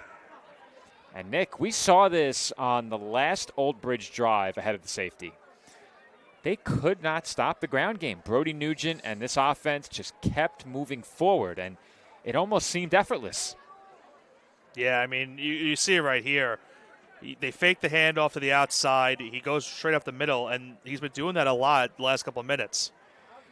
And now Rizzo will get a turn. He's across the 45, 40, 35, 30, 25, 20, and finally brought down just outside the 15-yard line. Rizzo's been making some great runs tonight, Joe. Had the earlier touchdowns in this game, and this might be his most impressive run of the night right here. You see he gets the inside carry, avoids one tackle here, one tackle there, almost broke a third tackle right here, but he gets knocked down inside of the 20 and around the 15-yard line. Christian Madison getting way downfield to make a block as well. And the Knights are back in the red zone. Ulsbrook, the motion man. Handoff goes to Jeremiah Dixon. Dixon with a head of steam is tripped up inside the 10. And did they just call him Jeremiah Dirty Dixon on PA? I couldn't hear what he said. I could have sworn they announced him as Jeremiah Dirty Dixon. It's I won't ask questions, Nick. I'll just go with it. It's sad to say that's not the worst thing I've heard for our player. Not here, but you won't hear me saying it again. As they hand off to Dixon. And Dixon has blocking. He has the score. Old Bridge marches straight down the field behind their ground game, and they now lead it by 26. They call that ground and pound, Joe. Then they pounded away on this defense.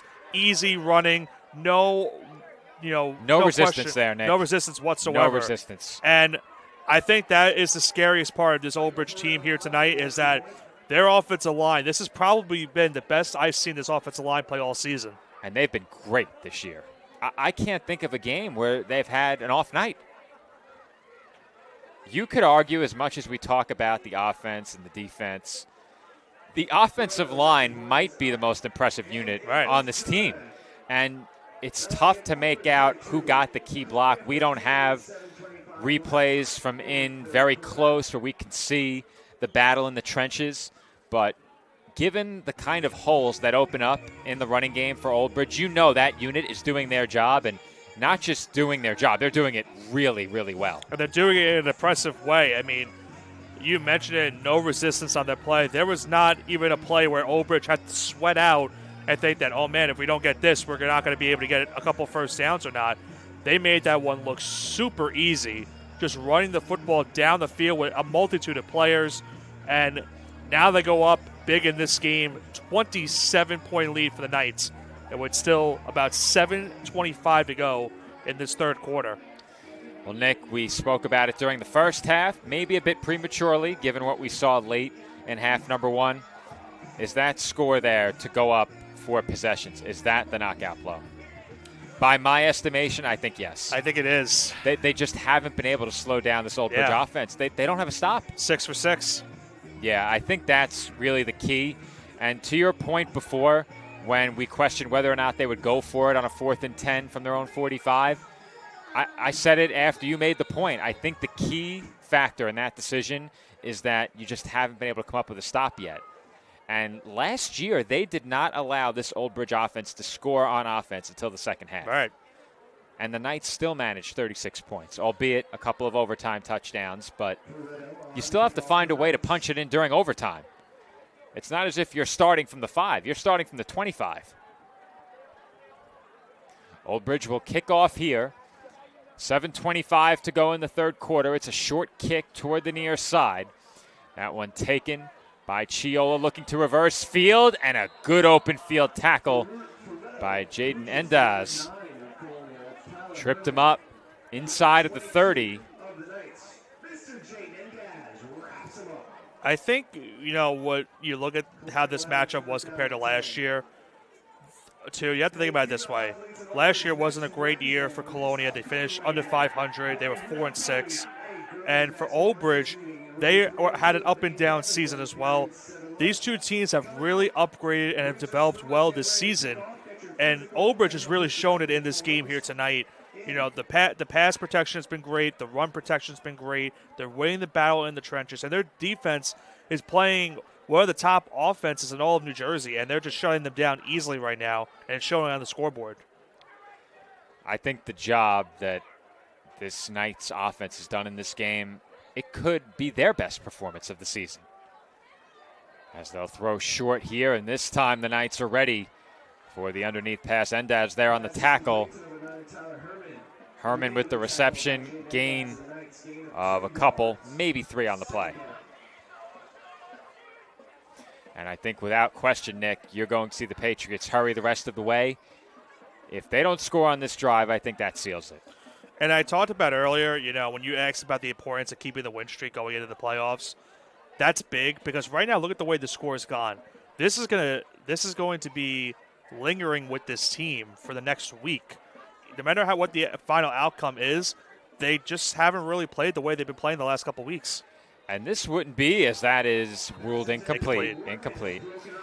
This wouldn't just be a quality win. It's a point I made earlier. This would be a statement win if you take this victory by 25 plus. I mean, that is sending a big message throughout the region heading into the postseason. And I think effectively you would lock up a home playoff game. You came in ranked 4 of 8 teams, and you need a top 4 ranking to secure that home game. There's no way the Knights would fall following a performance like this. So I think they would lock it up. It has been really impressive. That being said, following this week, it's what you do the rest of the way that really matters. Short pass to Bell out of the backfield. Bell does turn up field. And on 3rd down and about 7, there is a flag as well. He picked up maybe 3 or 4. It's going to be against that Patriot offense, though. Well, if that's a hold, it would set up a third down, and you'd assume about 17. And I think you definitely accept this one. Back him up.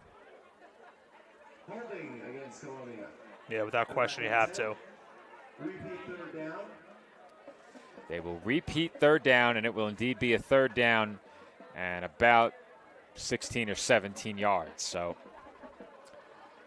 Colonia needs a chunk here to make it a third and, or I should say a fourth and a bit more manageable, perhaps. They take a shot downfield, try and get it in one play. We know they're capable, but time very quickly running out on this Patriots squad. Third and long. Knights bringing a lot of pressure. Chiera throws to a wide open McCray over the middle, and he is close to a first down, about 2 or 3 yards short. To number 5 of Colonia. That is Jalen McCray. He's tackled by Noah Rios. And we saw that on the fourth down, Nick. The Knights, on that particular play, I'd say brought a bit more pressure, but defensively in the secondary, they formed what is effectively an umbrella around the sticks, and a penalty by the Knights will give Colonia a first down here. I was looking for a flag as I heard the whistles. I could not find it. I couldn't find it either. I couldn't find the flag, but there was a penalty against Old Bridge. And it appears, Nick, it appears that the penalties are not going to negatively affect the outcome in terms of win versus loss. That being said, the Knights cannot play this way in the postseason. You can't, because you're going to give teams an opportunity to extend drives or negate any type of play that goes positive in your way.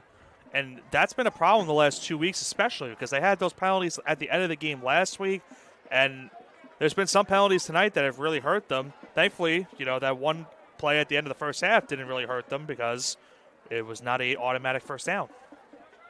Pre-snap motion man is McCray. Chiera sets his feet and delivers to the sideline once again. Wortman making some moves, but eventually he's brought down by a group of Knights. And that completion is good for a first down. We have just over 5 minutes remaining in the third. And the Patriots will get back to the line. I think now if you're the Patriots, even if you can't get back into this game, Joe, I think one of the things you want to do now at this point is get some points to end this game and at least get some type of good feeling going into the postseason next week. I think that's realistically right now what should be your mindset if you can't get back in this one. Shotgun set, low snap, Chiera. Clean pocket, completes McCray, and he has another Patriots first down. Chiera's pass complete to McCray, brought down by number 22, Jane Endaz. Good for Colonia. Endaz with another tackle, but you said it before, Nick. It's been a more methodical approach. Take the underneath throw, work the sidelines, and it's been effective, but it's tough to do that for the final quarter and a bit less than a half now when you're trailing by 27. And on that last play, they went with a little bit more tempo, but pretty much the exact same play going towards the sideline on that flat route. Looks like maybe about 5 yards shy of that first down marker, so they got half of it on first down to make it 2nd and 5. 2nd and 5. Patriots officially in the red zone. Ball just inside the 20. Wortman, the motion man. Chiera looking to his right, throwing toward the goal line, and McCray holds on. Touchdown, Colonia. What a grab there by Jalen McCray, and Chiera put that ball in the perfect spot. That looked almost similar to the Wortman touchdown in terms of possession on that play and getting the feet down. That is an unbelievable throw, but a more unbelievable catch right there at the end. And an impressive drive by the Patriots as they make this once again a 3-score game. That is a perfect throw and a strong-handed catch by McCray. Chiera stays out there for the PAT, and that is good. New York Football Giants, give them a call. Sorry, Nick. You got to keep bringing that up, Joe? That wasn't once enough.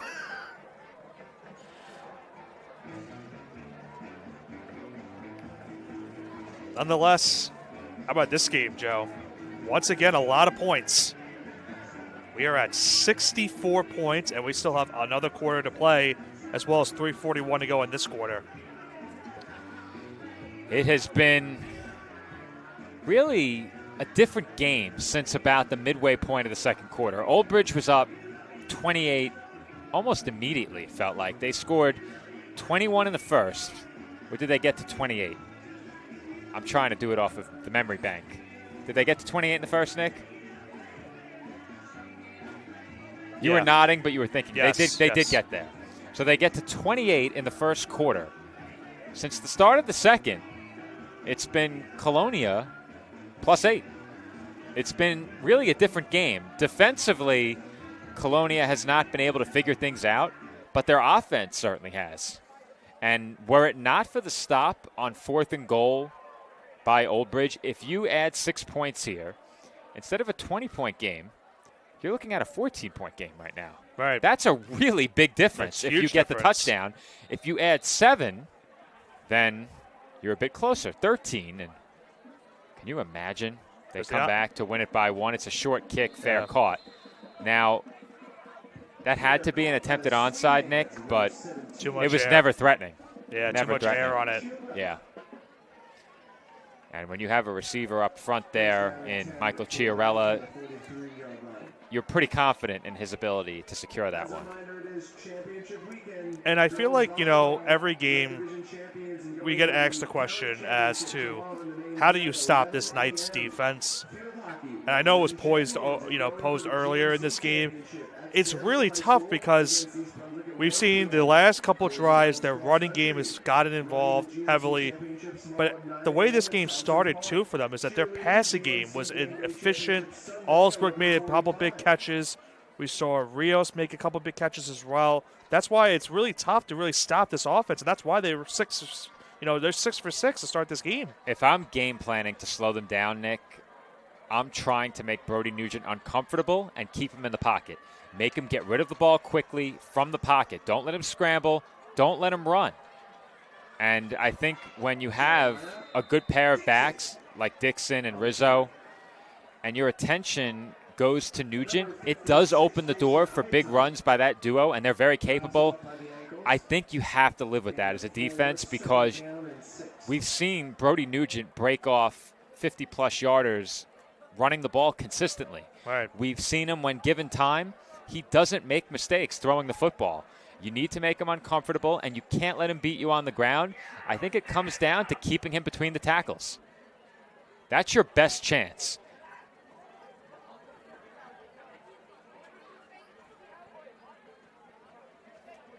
Second down and about 4 here. Dixon will join Nugent in the backfield. 2:50 to go in the third quarter as Dixon will run. He has a first down, still moving, and will churn his legs out across the 40-yard line of Colonia. And that's something else that has really been concerning in this game for Colonia, Nick. The Knights have just imposed their will on the ground from the get-go. Yeah, I mean, you'll see it right here. They are not able to bring down Dixon on multiple occasions. There's one miss, almost a second miss there. It took 4 players to bring him down on that one play. Yeah, it's a matter, if you're Old Bridge, of just being dominant at the line of scrimmage in this game, and they've been able to ride that now for 2 and almost 3/4 of a quarter. And it also goes to the mindset of them winning that battle of the trenches that we talked about earlier. Nugent will keep here, and the Patriots stay with him, and flag comes out. Did they grab Nugent by the face mask? That is the only thing I can think of. Yeah, that is what it appeared was the call, but what do you think, Nick? Oh, yeah. Yeah? We actually got a really good look at it. Yeah, it was tough to make it out from our perspective, the official right on top of it. So that is going to be a 15-yard personal foul against Colonia, and Nugent immediately signaling that he was grabbed by the face mask. He sure was. Good look from in close there by Alex, our camera operator outside. He is braving the elements tonight. He is braving it for sure. It is a very chilly night here in Old Bridge. Pat, well prepared He's got his thermal, his gloves, his compression pants up on the roof. Alex, not quite as well he prepared. may or may not be in shorts. He is in shorts, very much so. And he's in khaki shorts with no pockets, and those are very lightweight shorts. Not ideal. No. I broke out the jeans tonight instead of the lightweight. They call them the commuter pants with all the extra pockets and the zipper and lightweight nature. They'll hand off again here. Rizzo this time is stood up after a short gain. Picked up about 3 yards on the carry. Knights taking a lot of clock with them here, and as they should. Any hopes that the Patriots had of a late comeback dwindling very quickly with this lengthy Old Bridge drive. The Knights at this point, you have to feel comfortable with the lead. Your mindset right now is get out of this game unscathed, don't have anything happen towards the end of the game, and get ready for next week and seeing who you're going to be playing. We touched on it during the pregame. I believe Tom's River is what you said. Yeah, we're going to pull that up again. There's another run this time for Rizzo. Gets to the outside, trying to fight off a defender, but is pushed out of bounds. He'll lose a couple yardage right there. Going back to what we talked about during the pregame, I'll have to scroll around a bit. I must have missed the down. It's out 4th down. Did you miss a down, though? I thought they ran it twice. I thought so, too. I thought it was 3rd down. 6 read 4th. Was it another situation where they didn't get an automatic first down? Face mask, no first down? Unless I missed the play, I wasn't sure. We were looking over those standings. I'm still looking for the notes I had. And I do see a flag, I can tell you that. And the Knights are clapping. And I think it's because, look, where the Colonia coaches are on the field, Joe. They are heavily on the field. All right. So, Nick. That flag came from the other sideline. We touched on it during the pregame, but in Central Jersey Group 5, the Knights are currently ranked 4th of 8 teams. 3rd quarter is over, by the way, but continue. A top 4 ranking in Central Jersey Group 5 would earn them a home game. A loss likely would have dropped them out of the top 4. You mentioned the likely first-round opponent. You said Tom's River North to be precise. And entering the week, the Knights would have been hosting Tom's River North here. A lot can happen. Teams can win, teams can lose, and those rankings can change. But that's what we were looking at coming into this week. So I don't know if Old Bridge is going to see any movement in the negative direction. You can't imagine they would, given how they've played today. And you think they move a bit more safely into the top 4, perhaps, following this win. And they have to feel safe about what's been happening tonight and going into that game next week, because no matter who they play, the team that they're going to be facing knows they're going to be having a tough challenge trying to stop this offense. And they're going to have to come to Old Bridge and try and pull off what would be, at least in terms of rankings, an upset on the road. And I'm assuming that game would be on Friday. So if that's the case, you have a Christmas night here tonight. Next week, of course, it would be Halloween night. Well, I think we've brought it up before on another network, but by far my least favorite holiday. I'm not a fan. You will not see Joe dressing up. You will not see me dressing up, but I don't think we'll see you dressing up either, correct? What was the question again?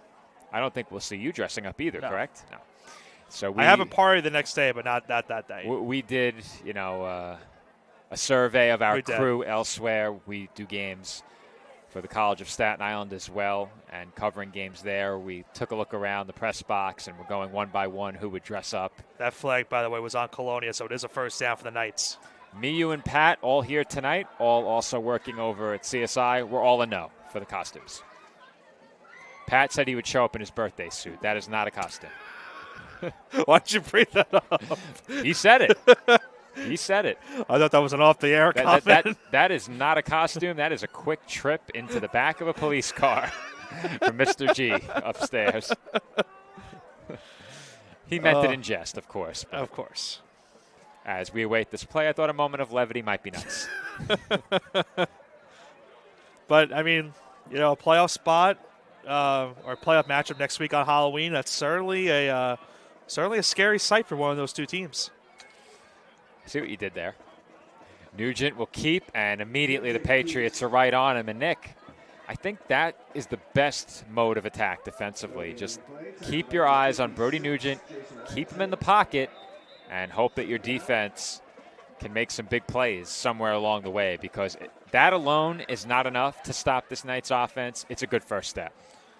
I think we have an injury as well for Old Bridge. I think that's Benford that is the one that's being helped up. It's Christian Madison limping off at 53. Having trouble tonight with those first digits are getting you, Yeah, Nick. they are. Got to look a bit closer. Get you the knots. Well, you know what it is? I saw a 3 offensive line, so I was like, okay, I should be fine this time. Did not see the 5, though. Now, when we had the binoculars at the College of Staten Island, did we put them in the crate with our other equipment? Do you recall? No. We didn't? No. Then where did they end up? You usually put them in your bag. Well, no, we had them for a game. I brought them up to the box. Oh. And I think we did put them in the crate. Maybe we did. I hope so. That's my only pair of binoculars. Empty shotgun set. Nugent, quick throw, and off the mark for Rizzo. Certainly could have made the grab, but it was a bit behind him. He certainly could have been in the end zone, too. Oh, he would have been. Yeah. And if not, he would have been awfully close. Rare miscue there. He's had a great night tonight, but that's one he's going to want back. That'll bring up 3rd down and 10 for Old Bridge. 3rd and 10 for the Knights. They can pick up a first down from, it appears, the 3. Yes. 11:33 to go in this game. Leading by 20. If it's 4th and 10, from well within Ferretto's range, do you kick? Yes. Nugent will keep it again. And Nugent may pick up the first down, and he will score. Brody Nugent on the quarterback keeper is in. However, there is a flag, and this one is coming back. It's a holding on the Old Bridge offensive line, so that will indeed come back. And, Nick, I think if that play tells you anything, there is no situation where the Knights are not comfortable letting Brody Nugent keep the football and run. It was 3rd and 10, albeit it's a 20-point game. It's now the 4th quarter, and you're not in a high-pressure situation. But it was clear that defensively the Patriots were not paying anywhere near enough attention to Nugent, and there was a gaping hole up the middle. Down a man on the line, had to bring in one of the reserves, no problem. Big hole up the middle, and were it not for the holding, Nugent scores there. And perhaps the holding was the reason. I'd love to know who the guilty party was. Was it the young man who came in off the bench? Nugent looking to throw a screen over the middle, and the throw is too low. Very unique looking screen there. Took some time for Allsbrook to get in position over the middle, and time ran out for Nugent. So Ferretto is going to come on for what's going to be about a 40-yard field goal. His season long is 41. Got that nugget earlier. The New Jersey High School football website, plenty of great information there. Yes. You have to have the paid version to see the standings, though. Weird. They give you all of this great information except I know. the standings. That happens on Staten Island, too. Really? Yeah. 40-yard attempt for Ferretto.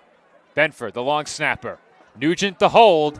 And Ferretto's kick is off the crossbar. No good. Just short. It is a bit of a chilly night, Joe. So I'm wondering maybe if That there's some football a wind. bit more tough. Yeah. Well, very possible. With 11:07 to go, I'm saying there's a chance. So you're saying there's a chance. I'm saying there's a chance. Well, they got to go quick. Yep. It has to be quick. No doubt. They have to get to work quickly. You got to go quick. I'm of the mindset that you might be at the point where even if you get that touchdown quick, Joe, they have got to go onside kick because they have not shown any sights of stopping this Knights offense. They got a big break right there. Chiera throw it deep. He's got a receiver, Joe. He's got the completion in the first down. Wertman stays on his feet but did not stay in bounds. Well, how about that as a drive starter? That's how you start the drive right there. Wertman with a great completion. And how about the throw from Chiera? That is an unbelievable one down the sideline. And he finds his number one man. Well, you can afford to work a bit less quickly after a huge completion like that to start the drive. First down, Patriots from inside the Knights' 30-yard line. Still nearly 11 minutes to play. Chiera steps up, throwing downfield, and broken up at the last moment. That would have been an incredible touchdown, Joe, because that was the tightest of windows that he threw that in. Not an easy one. And Chiera almost fit that in. I thought that got on Jones and that he might have dropped it with an assist from one of the defensive backs. Any one of three Knights may have gotten a hand in. Did he have it? We had a great look. Alex doing a tremendous job on our second camera. I could slow it up to slow it down and bring it closer to the end of that play. We might have time to get a look. We'll wait until after this play. Yeah. But either way, a great throw. Chiera looking to throw again, steps up and completes. Wertman worked back toward the sticks, but I think he maintained first down yardage. Yeah, he did. Let's get one more look at that last play. Did he have it at any point, Nick? Hold on. No. No. And even if he was, it was knocked out. Yeah, well, that's second. it. I thought maybe he had it. Kassoff in there, the nearest defender, as Chiera's running out of time, gets it away incomplete. A flag on the field as well. Flag landed right on top of the Patriots quarterback. It's another holding in this game.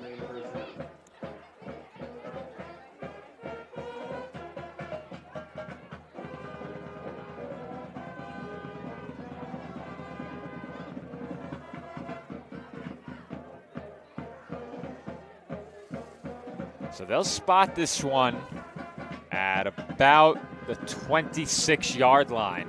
It will be a first down and 20. The way things have gone for us tonight, Nick, I have to double check with the sticks.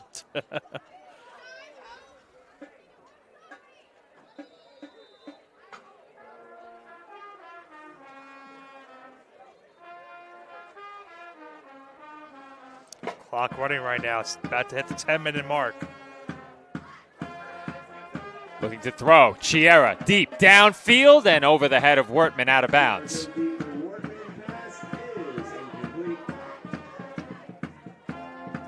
That will bring up second and 20 on a drive where the Patriots have to have a touchdown. Hey, welcome back to the cheer and dance team, as well as our marching Knights after their third quarter union mandated break. We're great to have you back. Make some noise. Now, I almost thought they were about to have a stoppage, Nick, as I thought they were bringing out the cheerleaders and the dance team. No, but no.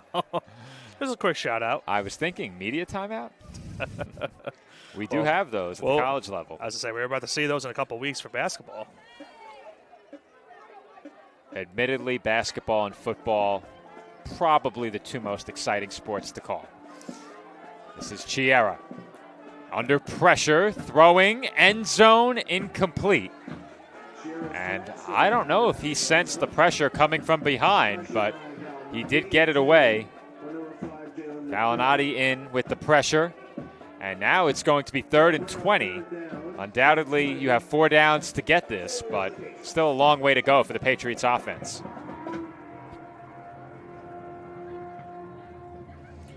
I was trying to see if Chiera missed, because he did have a receiver on the outside. He had Herman open. I don't think he saw him at all. He wasn't looking that way. He had Herman open. Yeah. He did. It's a good pickup by you as well, but he was open. Definitely more open than McCray, who wanted a flag on the play. 3rd and 20. Another low snap, and now Chiera's flushed out. Another flag holding. comes in. Looks like holding, but there was also a flag in the secondary. And McCray is a few yards short of a first down. But I think it's going to negate, Joe. It appears we have offsetting penalties here.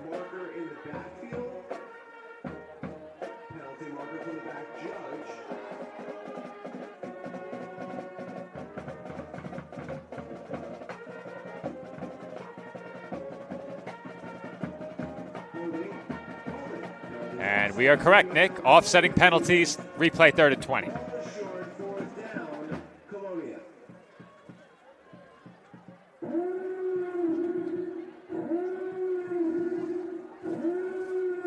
Well, I know that sound from a familiar place.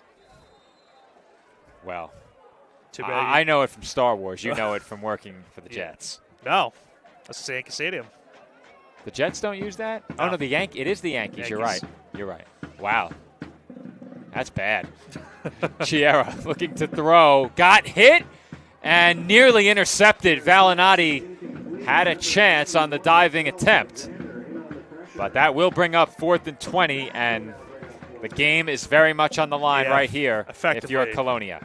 Effectively, in our opinion, this is pretty much the game, and you'll see right there, Joe, the pressure was there. Hit as he threw, and Valinati almost had himself the diving INT. But it's 4th and a mile here for Colonia as the timeout was called, I believe, by the Patriots. Well, the good news is they've hardly taken any time on this drive. There's still over 9.5 minutes to go in the quarter. The bad news is that you have a 4th and 20 where if you fail to convert, this game is essentially over. What do you dial up here? We've seen it more than once, the Knights, with a bit of an umbrella coverage look. They have sat at the sticks and allowed a couple of completions in front of them to go for close to first down yardage. One did go for a first on 4th. Backed up against the end zone, you're not going to have that kind of room. Is it a jump ball for your number one target in the end zone, Wortman? I was just saying, I'm looking for Wortman on this play if I'm Colonia. I think you got to give your best playmaker an opportunity to make a play. And this spot on the field, you need 20 yards to get the first down. You need 26 to get the end zone. You got to be looking for your number one target in this spot. You see a lot of pros do that in the NFL where they're looking for their number one guy in a spot where the game's effectively on the line. I think when you're in this area of the field, it's so tough because there's not much room beyond the sticks. You can't really air one out if the defense gets too focused on the first down marker. I think Wortman is likely to draw a double team. So I'm thinking you'll have to go elsewhere on this play. That's my thought. I think you run 3 receivers deep and have someone come underneath them on a deep cross. Try and hit that. See what they do. Chiera throws it up for Wortman. Single coverage and incomplete. But a flag comes out, and I don't know how you can flag the Knights there. I thought Nugent was the one that was shoved down. That was borderline uncatchable where it landed, Nick.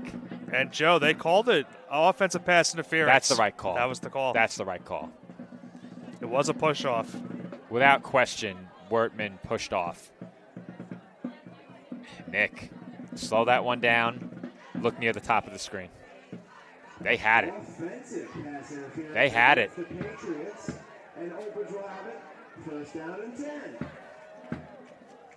They had it. They did, yeah. They had it. Couple of throws on that drive, and I think it might have been Herman who was up there. And if it was, that's the second time they've had a chance to throw his way. Yeah. Big stop, though, for the Knights. With 9.5 to go, that might seal it. I think if you're Old Bridge, all you have to do here is take 3 downs and keep the clock running. And Nugent will throw. To be fair, that look has been wide open all it's game. It's the same thing the entire game, yeah. It's essentially an RPO in a way, Joe, because I get it, there's no running back there, but he could keep it himself on that play. But because of how wide open Rizzo is, you have no choice but to throw it. You have to. Nugent once again in the gun. They do have 6 men on the line, or at least in the vicinity of the line. They'll motion Rizzo into the offensive backfield.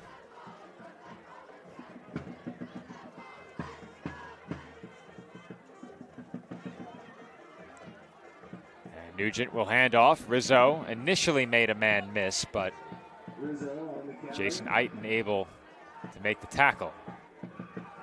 Shane Litter, number 55, makes the tackle in the backfield.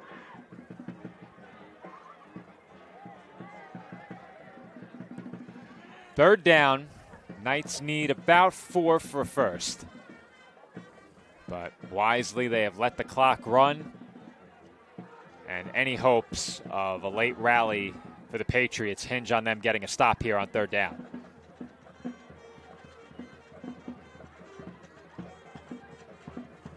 Allsbrook, the motion man. Nugent keeps. Takes it up the middle.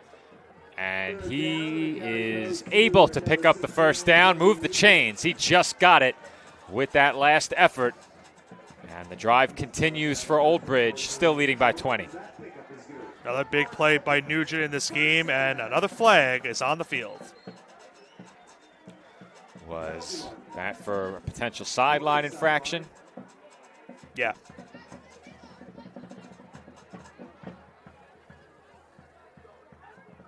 The officials will discuss. Nick, as the New York Knicks lead by 20 at halftime, I'm elated. I was looking over at your phone to see the score. If we make the trade that your correspondent you just were reading proposed, that? I was. I just said this. When you switched from the phone over, I caught it. If they made that trade, I would be absolutely infuriated.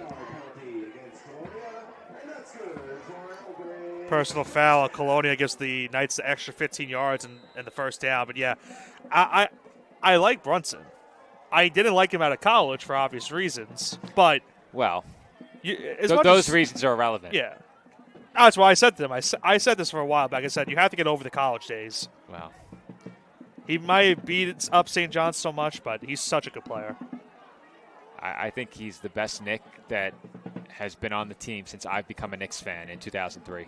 I think he has surpassed what Carmelo Anthony did with the Knicks. Yes. It's been incredible. And you know me, I'm a big Carmelo guy. I'm not saying his career is better. I'm saying that what he's done as a Knick has surpassed that. I think he's the greatest Knick in the last 20 years. Since Ewing.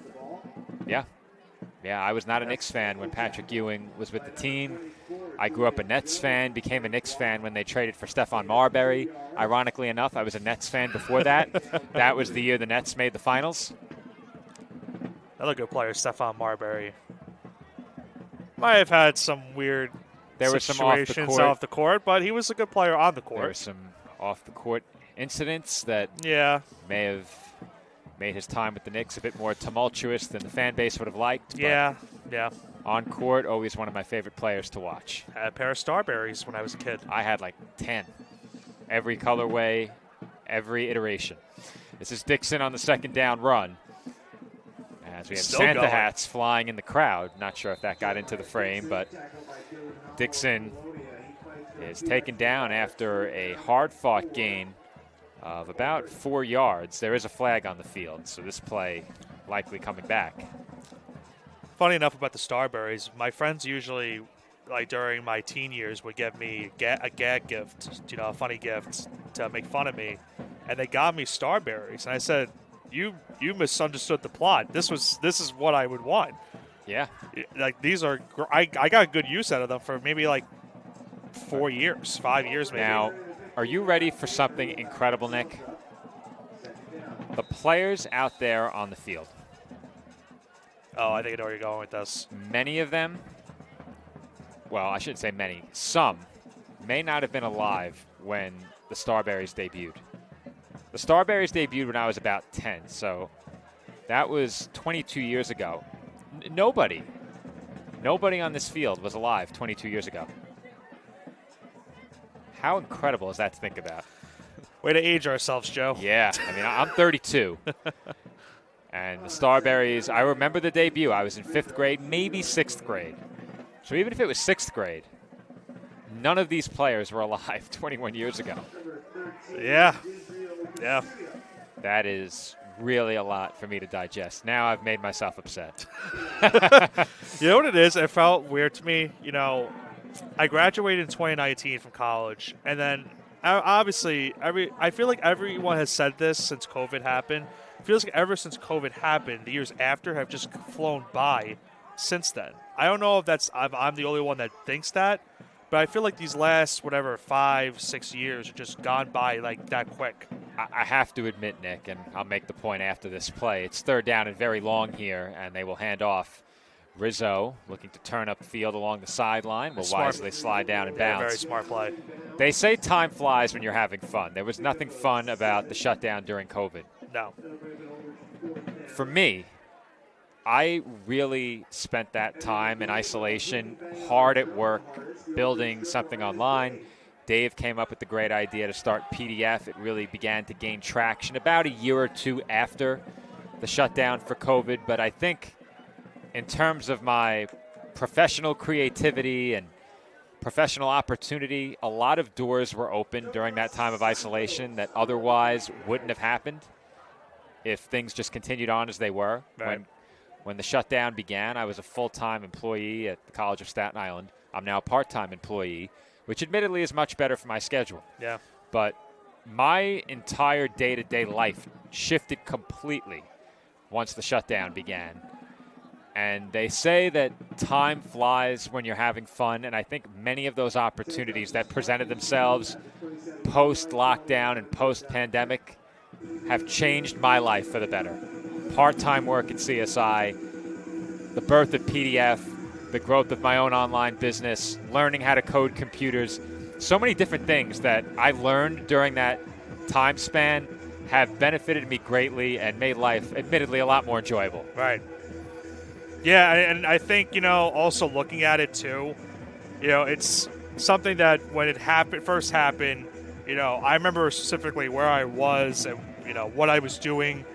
And then it kind of all just went into a complete 180 of what was next. And thankfully for myself, I was able to find out about CSI. It led to opportunities with in that department. You're welcome. It's now, that's true. And now it's led me to this department here at PDF. And it's been a blast these last couple of years. And we'll look to see what happens next week with this Old Bridge team in the playoffs. That'll be our first playoff matchup that we cover here at Old Bridge. So that should be a fun one. I didn't get to cover the game last year either. It'll be the first postseason game we cover for the Knights for both of us, as that pass is complete to Jones. Now, originally, I was scheduled to be in Buffalo next week from the 28th through the 1st. We've canceled that trip, and instead, I'm making a trip that you and I discussed. So, get this. And Boston? Boston. The Rangers, the Giants, and the Knicks are all there in a 5-day span. Wow. I might have to consider it a little bit more. Chiara looking deep down the field, and a flag's going to come out on that one. Yeah. And that will likely go against the defense. It certainly will. 3:12 remaining in this game, so time has run out. Like I said earlier, if you're Colonia, you're trying to score at least at the end of this game, at least get some momentum for next week. You just want to end on a high note. So if you have any interest in that trip, it's going to be a road trip. But, of course, the hotel costs split 50-50. I'm taking my car, so we don't have to pay for a rental. The Rangers play in Boston the day after Thanksgiving. The Giants play in Boston. Oh, this is Thanksgiving week. Thanksgiving week. It is the day after Thanksgiving that the Rangers are in Boston. That's going to be tough. I will admittedly say that would be tough. Yeah, we would be in a really tough position where we have to begin the drive in the morning. And we don't have CSI at all? We do. We have one game we would miss. It's a single. It's on the 29th. Okay. And scheduling these games right after holidays and right before. That's brutal. Killing me. Yeah, brutal. Killing me. That pass incomplete. And I know it's not a holiday, but to me it's a holiday. Well, to schedule a game the weekend of Thanksgiving, that is just... Do you know where I'm going with it and what story absurd. I'm about to bring up in terms of scheduling a game on a specific day that Super should be a Bowl. holiday? Yes. I never understood how that's not a holiday. The or even way the it day works out, after. somebody has to play on Super Bowl Sunday. It just turns out that it's always us, Yeah. and it's always at home. I know. And put us on the road. Do we have that this year again? Yes. Oh, why did I bring it up? It's the same weekend every year. Super Bowl Sunday. We're calling a game. Flag came out in the offensive backfield as that pass falls incomplete. But it's not ideal. Rangers in Boston the 28th, Giants in Boston on the 1st, and the Knicks in Boston on the 2nd. We then have a game on the 3rd, so we have to get back in time for the game on the 3rd. I think the move might be to fly it. It might be cheaper. Probably is. But then we'd have to rent a car. That's the problem. I have no problem renting a car. I'm gold status with Enterprise. I'm not going to make platinum this year, but I might next year. My travels this year to cover games have taken me to Delaware, Texas, D.C., Florida, and Buffalo. I've been just out, in Boston, close to Boston, Springfield, but close. About an hour outside of Boston, maybe an hour and a half. Colonia takes a timeout. Yeah, it's busy man. Busy man you are. Well, I will say something else that came out of the lockdown. Once that was over, I'm not one who's really apprehensive. I was never really apprehensive about going out. So flights became much cheaper. It became much more affordable to fly. There were fewer seats on the plane, so it became a bit more convenient. I had never flown solo in my life. The Knicks played Atlanta in the playoffs. I took the opportunity to go down to Atlanta. Would I go to Atlanta again? Absolutely not. The Knicks did not win either game either, so that one hurt. But once I realized, wait a minute, I'm in a position now where I can effectively fly wherever I want, wherever I want. There's really no limitations. I had just gotten my car prior to the lockdown as well. I said, let's make a habit of this. So I travel to cover some of our road games now, travel to see the Knicks, the Rangers, the Phillies, WWE, the Raiders. You know, I've made quite a few trips in the last calendar year, and more to come. Handoff here goes to number 26, Ivan Ricks. New quarterback in the game, Brady Hammond, number 10 for Colonia. Brady Hammond, now the quarterback for Colonia with under 3 minutes to play as well. You'll be making the trip to MetLife Stadium in about a month's time almost for that Jets-Falcons game with maybe, because that game is 2 days after the Rangers game in Boston. So if I do that trip, that is out, and we're going to move it to the 7th of December. And I believe the You Know I'm Right podcast is going to be there.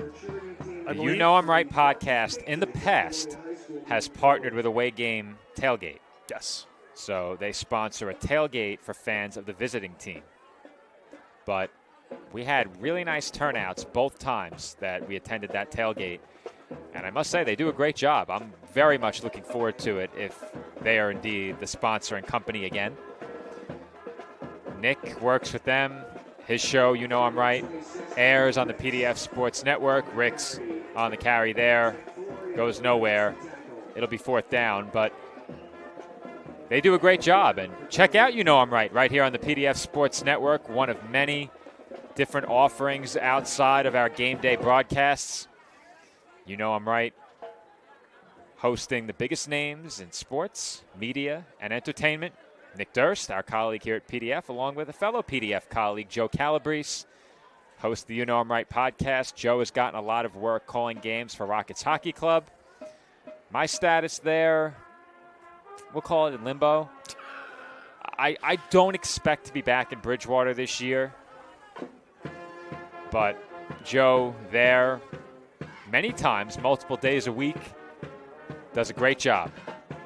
Really tough for me in season to cover a lot of games. The Rockets, typically they fall on game days after we're done on Staten Island, and there's a 4th down run that will go for no gain. So the ball goes back to Old Bridge here, and you would expect that with under a minute and 20 seconds left, they'll take a couple of knees and we'll close out the regular season. Now, they just announced Old Bridge is 7-1 to close out the season. They are 8-1, correct, Nick? Oops.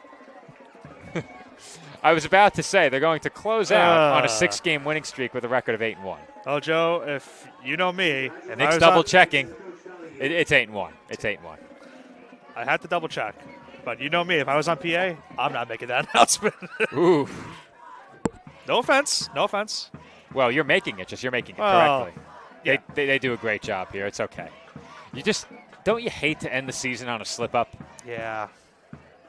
We need a moment of redemption. Not a lot of time. The Order of Chivalry 2.0 here. Did you really think? Well, I didn't think they were running a play other than a kneel down, but down goes your jacket, Nick. It was nice and toasty earlier. Sure was. The heater blasting in here. I was wondering how we were managing so well. I probably should have kept it there, and then I could use it obviously later when we pack up. Hoping for a record quick breakdown tonight. See what we can do. One final knee coming up here for the Knights as they will close out the regular season 8-1 on a 6-game winning streak.